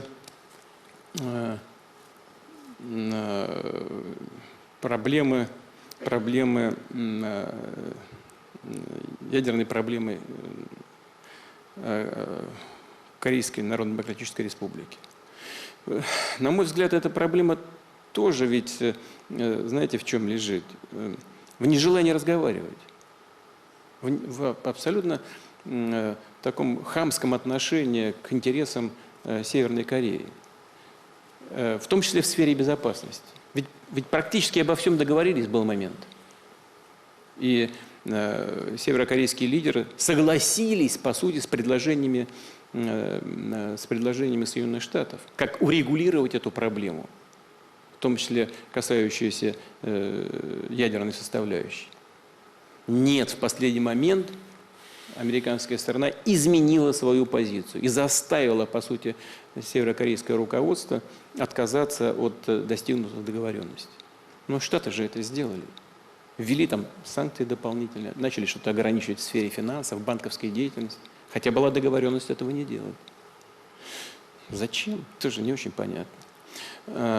У нас, кстати, с Китайской Народной Республикой есть совместные предложения по поводу того, как нужно двигаться на пути разрешения этой проблемы.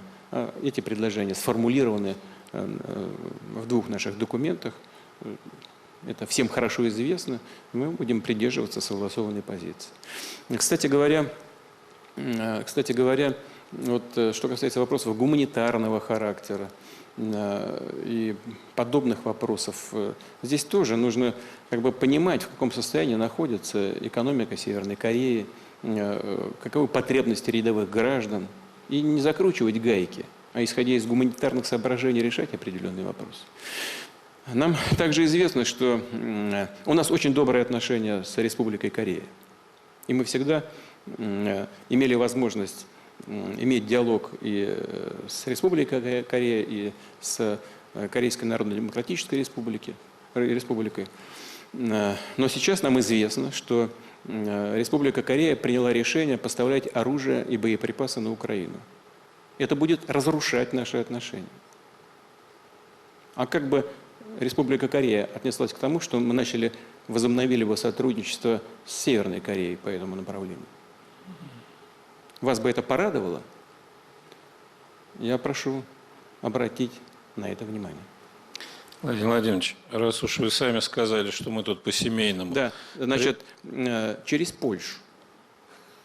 Через Польшу. По-семейному. Приоткройте завесу тогда нашему семейному кружку. Много спекуляций было. Вот вы когда в начале февраля были в Китае и встречались с председателем Си, вы его предупреждали о планах специальных?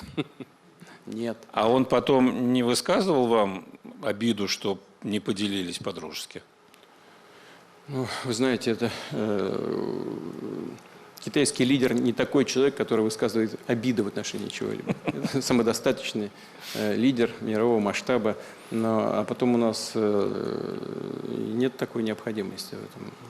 Значит, мы принимаем суверенные решения, и Россия, и Китайская Народная Республика. Поэтому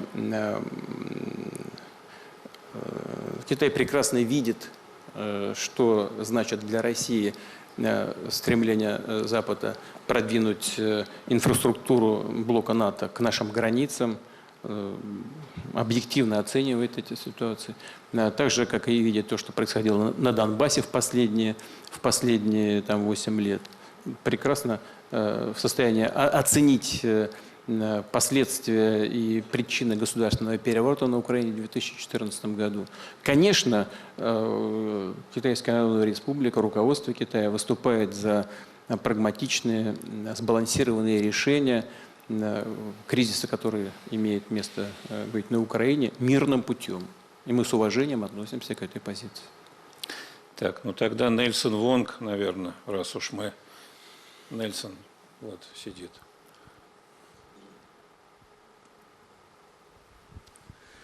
Благодарю вас. Меня зовут Нельсон Вонг, Шанхай, КНР. Для меня огромная честь находиться здесь, господин президент. В вашем выступлении, в ваших замечаниях вы упомянули, что основанный на правилах миропорядок очень часто использовался и по-прежнему используется Западом, хотя непонятно, откуда этот порядок возник. И нужно сказать, что этот вопрос довольно часто обсуждался на протяжении последних 4 дней здесь, в рамках наших дискуссий. Господин президент, мой вопрос заключается в следующем. Обращая взгляд в будущее, мы видим, что мы вступаем в эпоху, когда не будет никаких сверхдержав. Нужно сказать, что мы говорили в первый день наших обсуждений об этом. Поскольку единственная сверхдержава, США, теряют свой контроль, и мы вступаем в новую эпоху, это не только начало конца сверхдержавного статуса США. Более того, мы уже находимся в самом процессе этой потери. На новом этапе, мне кажется, нам тоже потребуются определенные правила.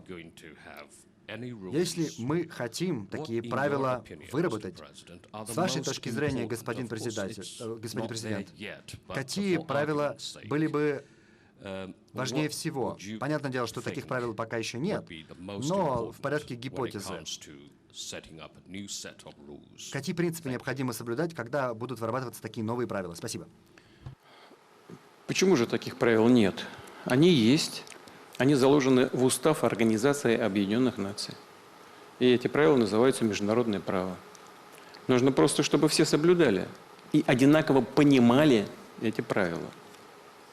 Отказываться от этих правил, либо кардинальным образом их модернизировать можно только тогда, когда подготовлена база для развития отношений на каких-то других принципах.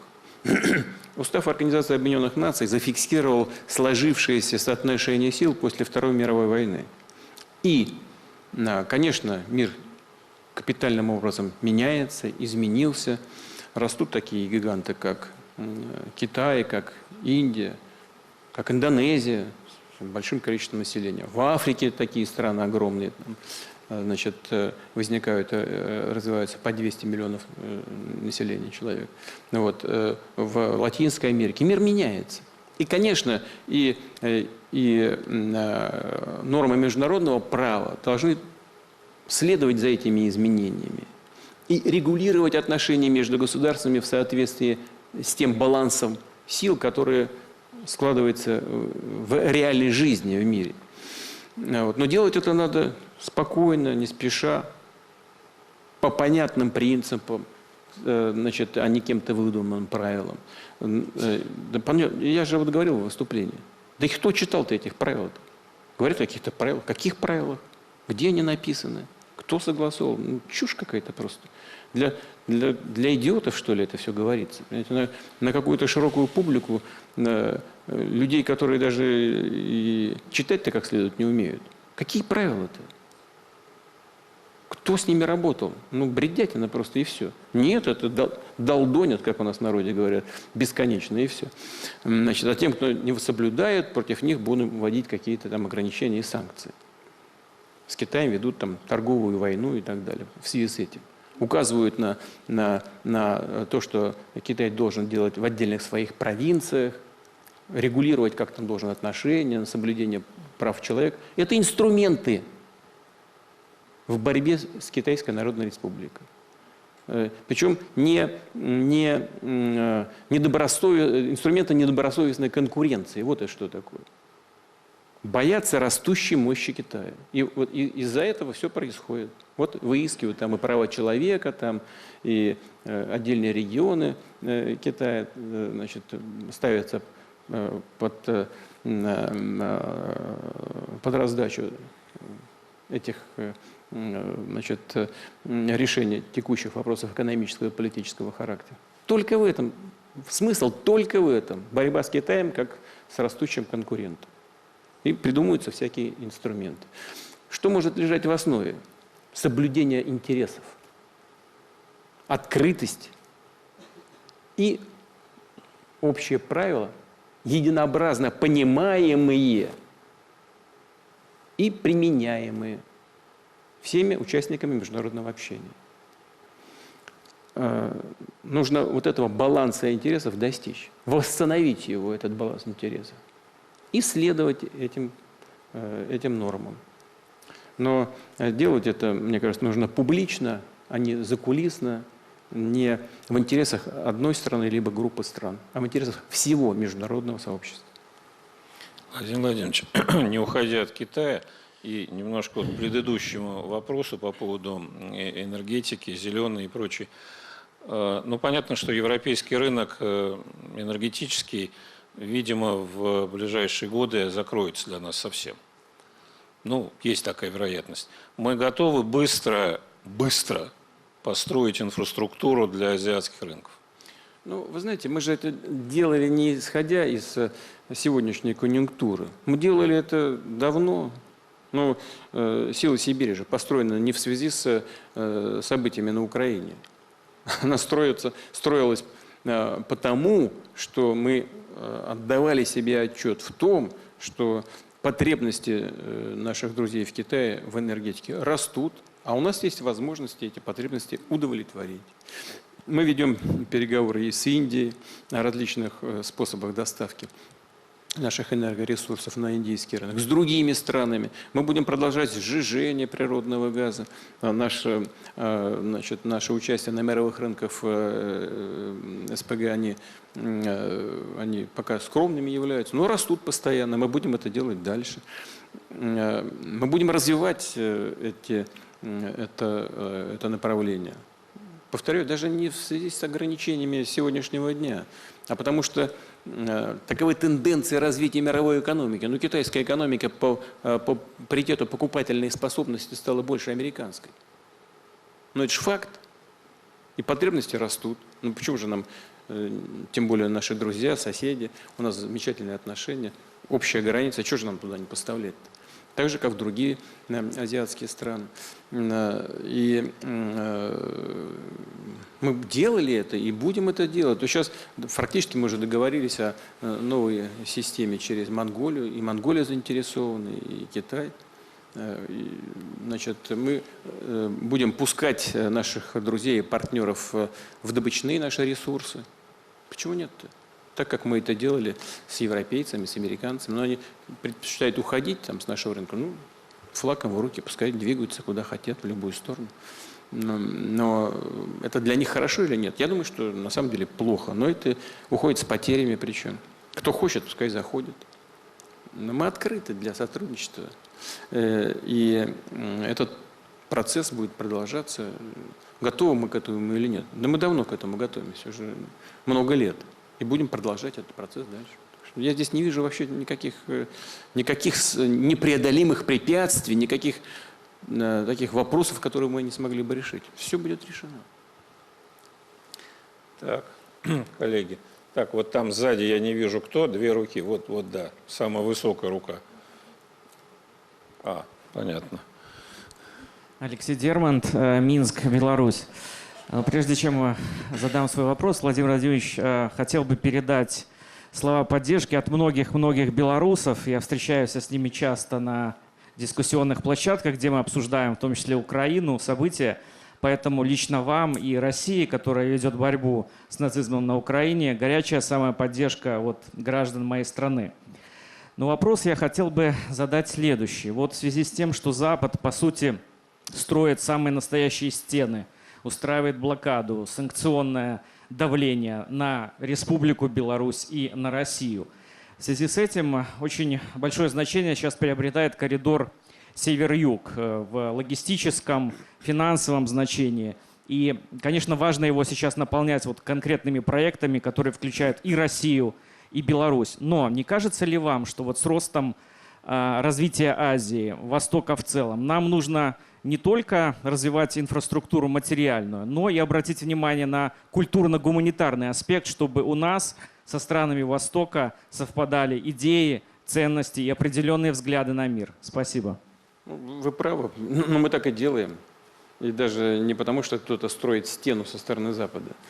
Мы так всегда делаем. Ведь смотрите, основная часть населения России расположена в европейской части. Но территория-то в значительной степени за Уральскими горами находится. Поэтому Россия, евразийская сторона, мы всегда это помним, никогда об этом не забывали. Мы традиционно развиваем отношения с азиатскими странами. Ну а тем более сейчас, когда там наблюдается такой взрывной рост. Ну, не прямо сейчас, на протяжении нескольких лет уже. Мы же это все видим. Поэтому мы в значительной степени переориентировали уже наше сотрудничество с азиатскими странами. Ну, конечно, разве можно развивать экономические связи, не обращая внимания на гуманитарную составляющую? Но в известной степени Китай и Индия являются колыбелью мировых цивилизаций. Мы всегда относились и относимся к этому с огромным уважением и вниманием, и интересом. Интерес российской общественности к этим цивилизациям всегда был очень высоким. И, кстати говоря, и школы, значит, по изучению Индии, Китая, культура того и другого государства, народов этих государств, это тоже многонациональные государства, у нас очень высокий уровень науки по этим направлениям. Это всегда было традиционно для России, и мы будем это поддерживать в будущем. Так, дорогие коллеги, пошел 4-й час нашей работы. Да. Я думаю, что мы и так уже злоупотребили временем президента Российской Федерации. Один вопрос, есть еще какой-нибудь жгучий у кого-нибудь? Нету. Пожалуйста, есть. Вот. Прошу вас. Да. Ну, сейчас поднимайте, пожалуйста, руку. Да? Прошу вас.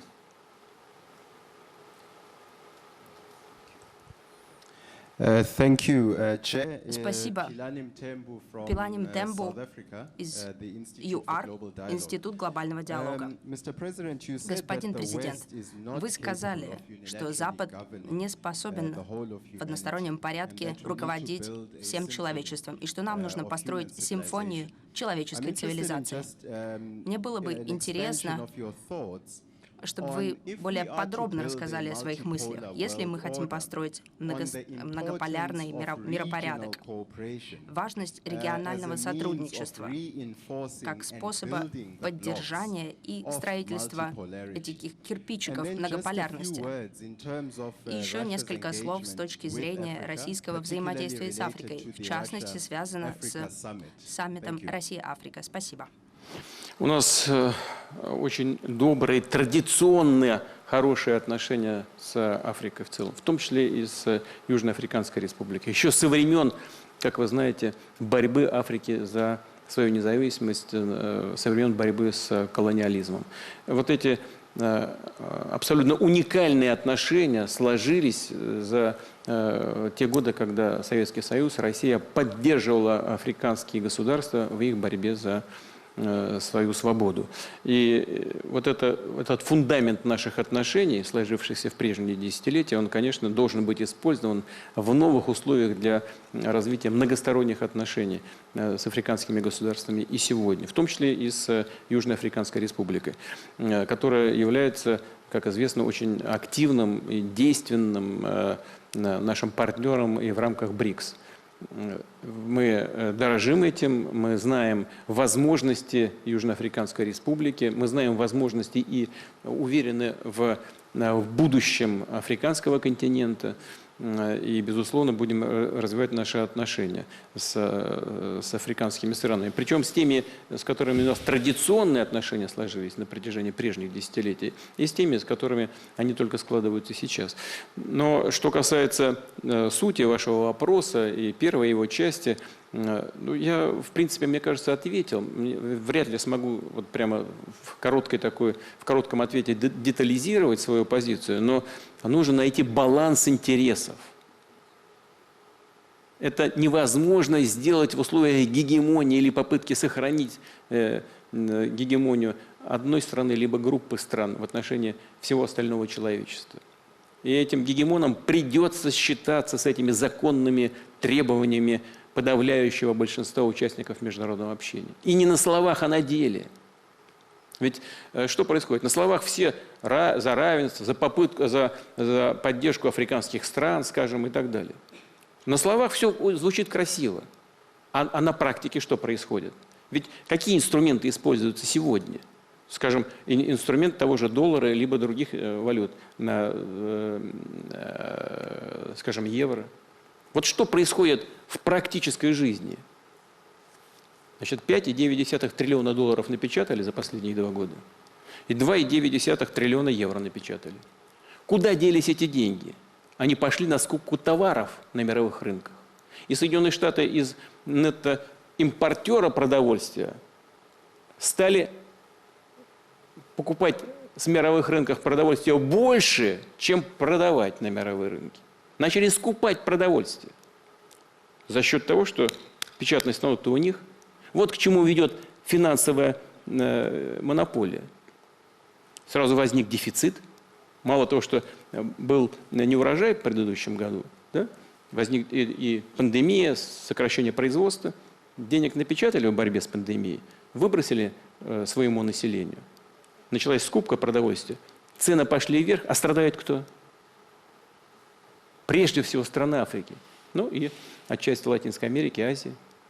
Кто-то об этом думает? Ну, конечно, думают те, кто это делает.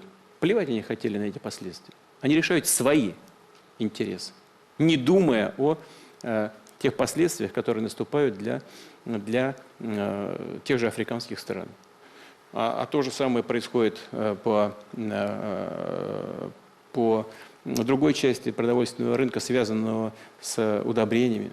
Ну, послушайте, ну как это можно? Я уже говорил об этом, скажу еще раз.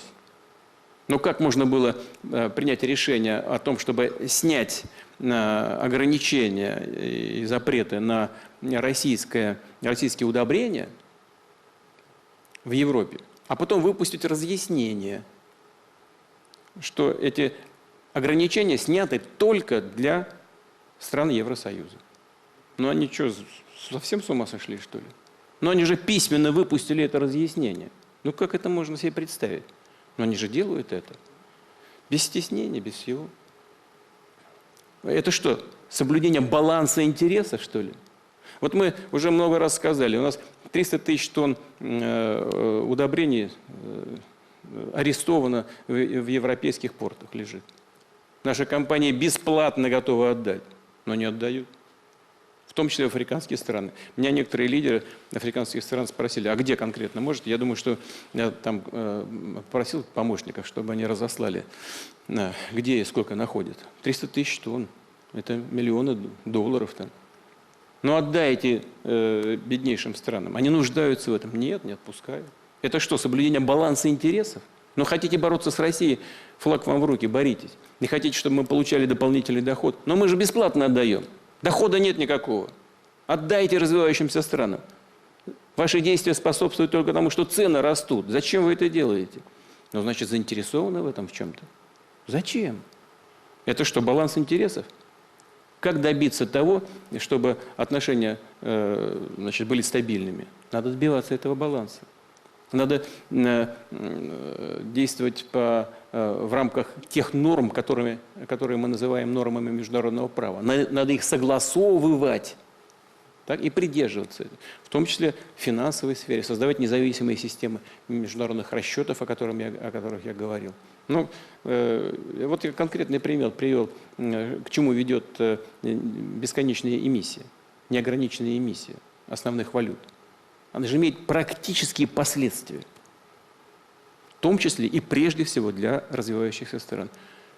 Еще раз хочу к этому вернуться. Для того, чтобы мир был стабильным, нужно добиваться вот этого баланса интересов. Да, пожалуйста, вот здесь вот руку поднимали.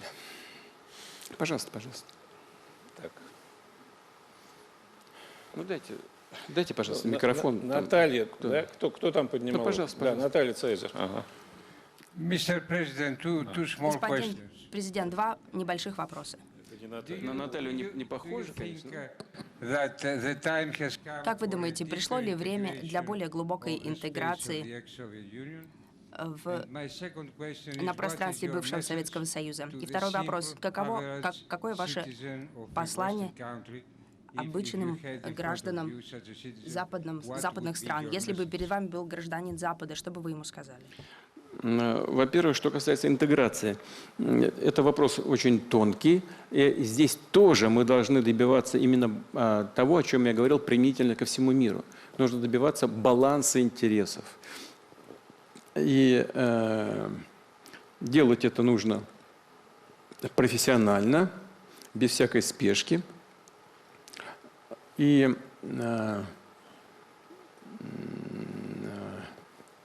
последовательно. У нас есть определенные планы в рамках Евразийского экономического союза. Это касается снятия ограничений по важнейшим группам, товарным группам для полного обеспечения свободного движения товаров, финансов, капиталов и рабочей силы. И забегать вперед не считаю целесообразным, так как это было, скажем, в Евросоюзе, когда некоторые страны с определенным уровнем экономического развития попали в зону евро, а потом не знали, что с этим делать, потому что возникают проблемы, когда инструмент инфляции становится недоступным для регулирования ситуации внутри экономики. Я имею в виду, допустим, ситуацию с Грецией известную, да и с некоторыми другими странами. Поэтому мы вперед забегать не должны, но должны последовательно идти к реализации тех планов, которые намечены. Мы знаем, что мы должны в этом направлении делать, и будем это делать обязательно, учитывая интересы всех участников этого процесса. Значит, что касается нашего послания рядовым гражданам западных стран и Соединенных Штатов, и Европы, хочу сказать самое главное. Боритесь за повышение заработной платы. Это первое. Второе. Не верьте тому, что Россия является вашим врагом или даже противником. Россия ваш друг. И мы на протяжении десятилетий все делали и готовы делать в будущем для того, чтобы укреплять наши отношения. Я в этой связи, вот сейчас мне в голову пришел анекдот, который недавно рассказывал своим коллегам. Мне один приятель из Германии его рассказал недавно. Семья. Папа спрашивает сын спрашивает у папы: папа, почему так холодно? А он говорит: потому что Россия напала на Украину. Ребенок спрашивает: а мы здесь при чем? А мы ввели санкции против русских. Зачем? Чтобы им было плохо. А мы что, русские? Я хочу сказать, что все проблемы, и это обращаясь к гражданам, в данном случае европейских стран, да и Соединенных Штатов, все проблемы, которые в этой связи возникают, не связаны с действиями России. Они связаны с системными ошибками вашего политического руководства ваших стран. И в сфере энергетики, и в сфере продовольствия, и в сфере монетарной политики, которая привела к небывалому росту инфляции и к дефициту энергоресурсов. Россия здесь ни при чем. Это результат системных ошибок руководства ваших стран. И нужно провести здравый анализ того, что происходит, и добиваться изменения экономической политики.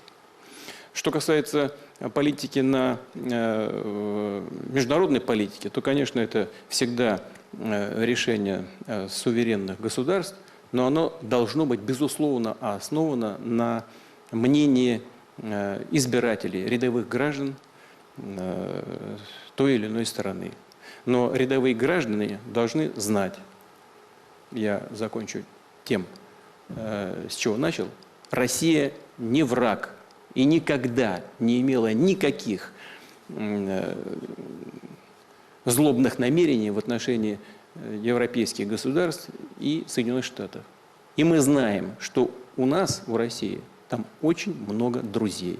Будем строить свои отношения с так называемым коллективным Западом, опираясь именно на эту часть населения европейских стран и Соединенных Штатов. Владимир Владимирович, а призыв бороться за повышение заработной платы гражданам России тоже относится? Да. Прекрасно. Все услышали. Да. Значит, и должен вам сказать, что это один из принципиальных вопросов, которым должно заниматься правительство. Значит, и профсоюзы это делают несмотря ни на что, делают несмотря ни на какие спецоперации. Идет сложный диалог в трехсторонней комиссии между представителями работодателей, профсоюзами и правительством. Этот диалог продолжается. Мы видим, значит, что номинальные доходы граждан растут, а реальные чуть-чуть все-таки стали пониже. И, имея в виду состояние российской экономики, мы можем решать эти проблемы и должны это делать. В соответствии с имеющимися планами у российского правительства, надеюсь, что все задачи, которые мы в этом смысле и в этом ключе перед собой ставим, будут решены. Так, друзья, я предлагаю, Владимир Владимирович, вы тут не командуете, тут я командую. Это как гегемонизм называется. Ну что делать, еще не преодолели. Да. Коллеги, я предлагаю блиц в конце, значит, чтобы Наталья обиженная и еще там 2 вопроса, и на этом уже будем завершать. Ну, хорошо. Наталья. Владимир Владимирович, добрый вечер. Наталья Цайзер, Союз «Африканская деловая инициатива». Я почти 15 лет занимаюсь развитием международных отношений и расширением контактов в сфере общественной дипломатии. И как человек, который строит мосты, мне важно всегда проецировать какие-то действия в будущем. Очевидно, что мы стоим перед неким новым историческим этапом, и когда глава текущих событий будет закончена, появится необходимость формирования новых или иных институтов международного партнерства. Причем речь идет, наверное, не о определившихся странах, а в том числе о странах, которые в силу своего геополитического положения не могут открыто высказать свои намерения и позицию. Владимир Владимирович, каким вы видите новый институт международного партнерства? Какой базис паритетов Россия готова предложить международному уровню? И какие механизмы, инструменты и лица необходимы для обретения новых союзников, партнеров, друзей не на декларативном, а на принципиально ответственном в своих договоренностях уровне? Считаете ли вы, что, может быть, нам есть смысл менять какие-то или выстраивать иные подходы в рамках международного партнерства будущего? Спасибо. Ну, вы знаете, у вас такой широкий вопрос, если его назвать вопросом, это как бы позиция. Я что хотел бы сказать? Ну, мне кажется, что я в целом уже ответил практически на то, что вы сейчас спросили. Мы можем делать упор на сотрудничество прежде всего с теми странами, которые являются суверенными в принятии своих фундаментальных решений. И это первое. Второе, нужно добиваться консенсуса при принятии их решений. И в-третьих, добиваться баланса интересов. В рамках каких институтов? Это прежде всего, конечно, универсальные международные организации. И номер 1 здесь – Организация Объединенных Наций. Так, Алан Фриман, пожалуйста, вот здесь вот впереди.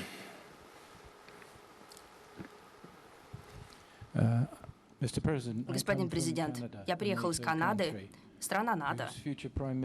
Будущий премьер-министр, а точнее его дедушка, был бандеровцем. Мы слышали общую позиции НАТО. И существует много голосов в глобальном юге. Эти голоса существуют и на севере, и также в коллективном Западе. Почему мы их не слышим? Потому что их подавляют. Посмотрите на то, что произошло с Джулианом Ассанжем. СМИ, политические элиты, академические элиты ведут беспрецедентную кампанию. Она расистская и русофобская. Она запугивает людей, не дает им выражать полную меру несогласия с тем, что делают их правительства. Здесь вы не видите полный масштаб оппозиции, которая существует в Европе, в Канаде, в Великобритании.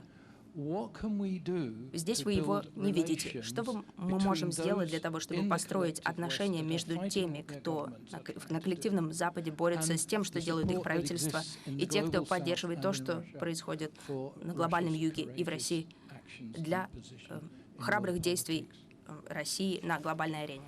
Мне кажется, что никто не должен ничем жертвовать из набора своих национальных интересов. Нужно просто бороться за свои национальные интересы.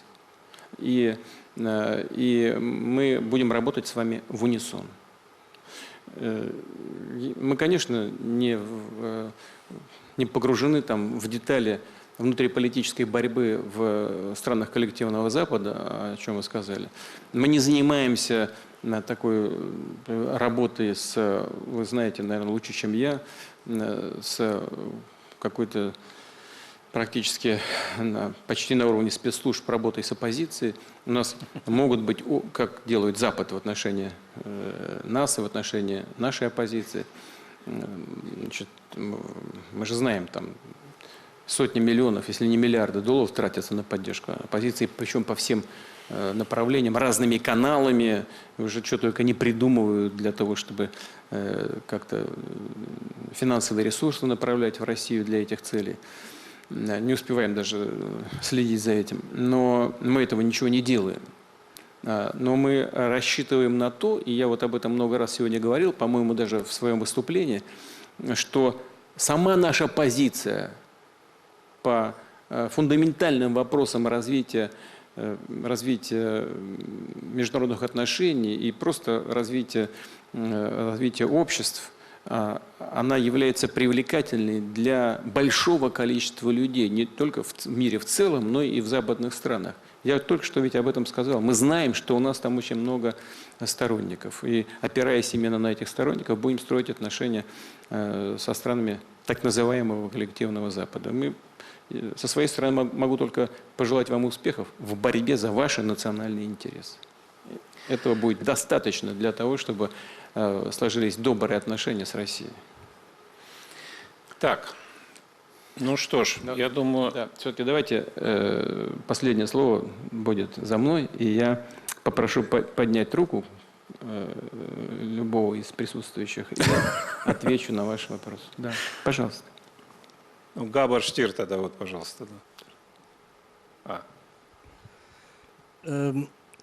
Добрый день, господин президент. Как в начале разговора вы говорили о том, что в связи с ВО, что какие цели были, как вы оценивали ситуацию. И мой вопрос следующий. То, что 24 февраля вы думали о том, что через 8 месяцев еще СВО продолжается. И не только продолжается, но и обостряется ситуация. И кроме этого, в мире это многие уже опасаются начала Третьей мировой войны. И сюда один вопрос, что у меня один из любимых городов в постсоветском пространстве – это Одесса. Как вы думаете, дайте мне совет, если я хотел бы туда поехать следующим летом или через 2 года. Не тяните, поезжайте как можно быстрее. Шутка. Шучу. Да. Через 2 года тогда я должен спросить, российскую или украинскую визу?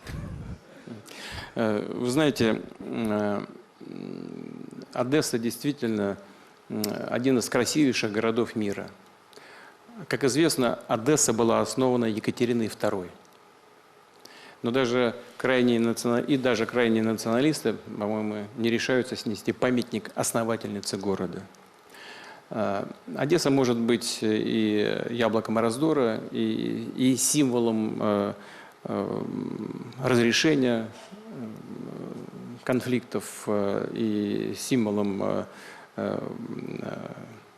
нахождения какого-то решения всего, что сейчас происходит. Вопрос не в нас. Мы же много раз сказали, что мы готовы к переговорам. И я недавно, выступая в Кремле, публично еще раз об этом упомянул.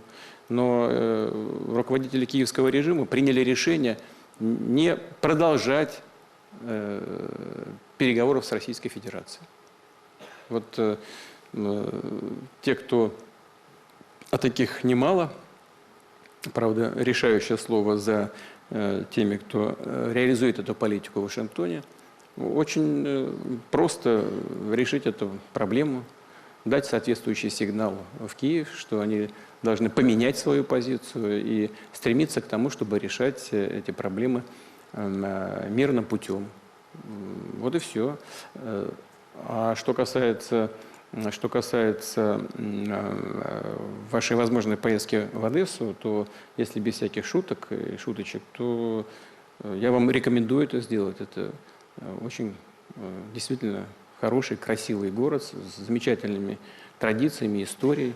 И это стоит того, чтобы на него полюбоваться. Правда, в последние годы, во всяком случае тогда, когда я был в Одессе, она произвела на меня не самое лучшее впечатление, потому что явно коммунальное хозяйство было в упадке.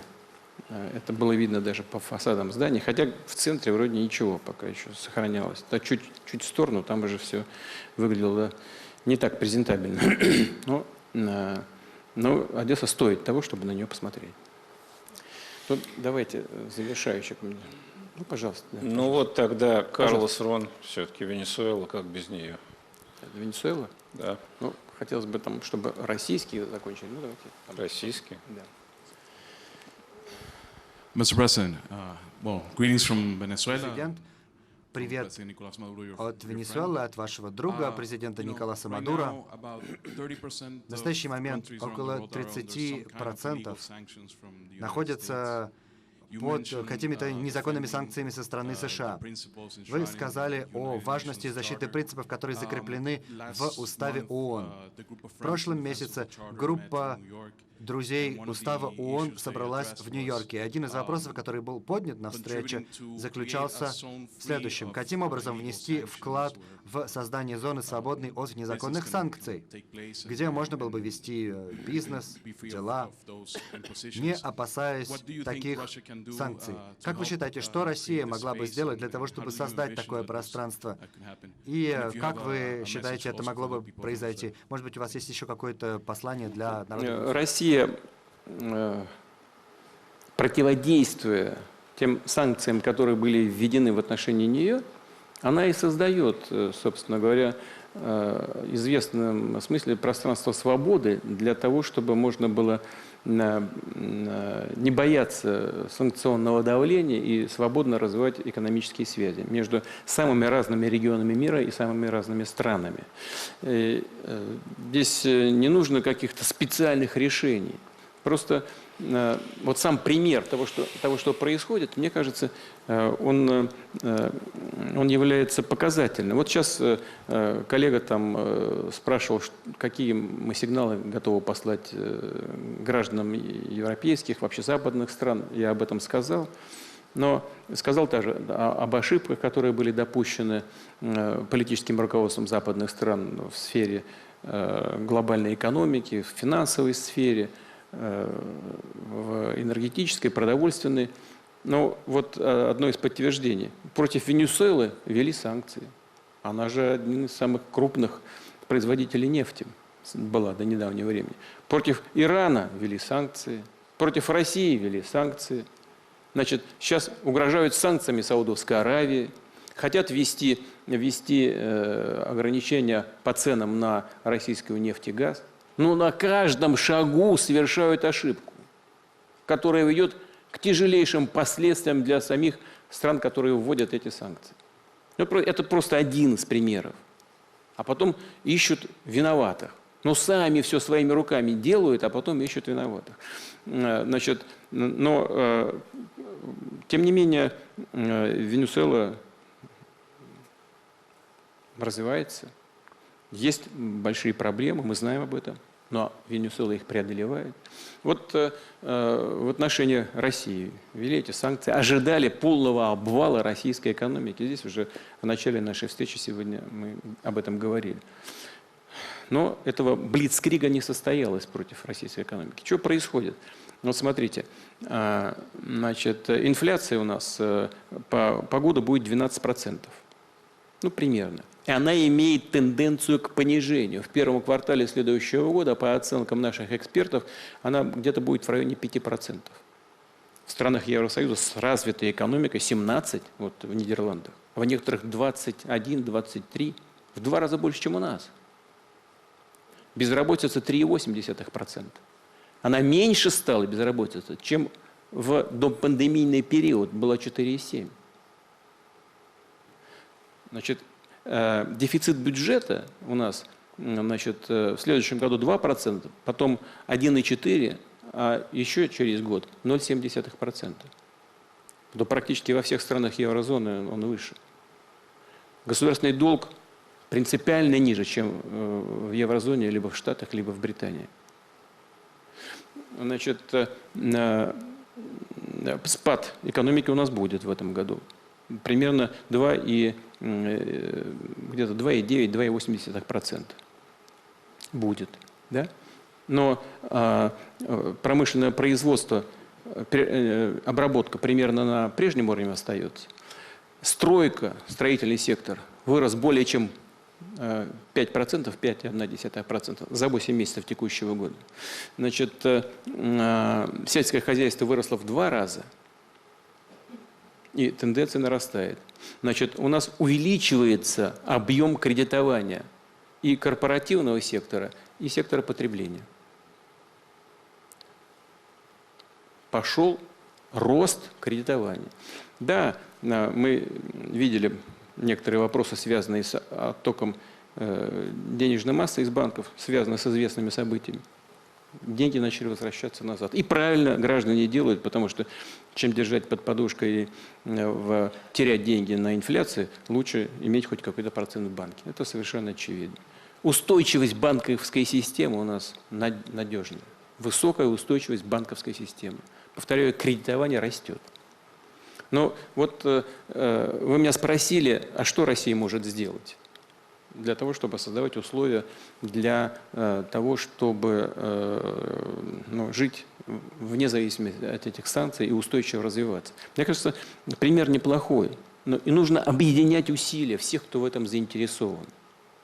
Добиваться вот этого согласия и баланса интересов, о котором я уже много раз сказал. И тогда, без всяких сомнений, успех будет обеспечен. Ну, давайте здесь закончим. Ну, наконец-то.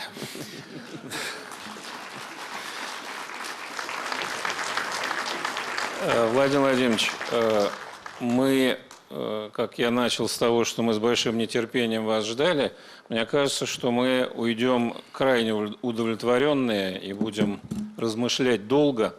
Вот мне, сидя здесь, трудно, конечно, впечатления могут быть разные, но мне кажется, это одна из наиболее удачных наших дискуссий с точки зрения и покрытия тем, и общей атмосферы. Спасибо вам огромное, и мы очень рассчитываем, уже начинаем с нетерпением ждать вас через год. Я хочу выразить слова благодарности нашему модератору, ведущему, ну и, конечно, вас всех поблагодарить за интерес, с которым вы относитесь к отношениям с Россией, я имею в виду, прежде всего, конечно, наших иностранных гостей. Ну, а всем экспертам Валдайского клуба хочу сказать слова благодарности за то, что вы работаете на этой площадке и, безусловно, вносите очень заметный, существенный вклад в те мозговые штурмы, которые так нужны, в том числе и для принятия решений на практическом уровне. Благодарю вас. Всего хорошего.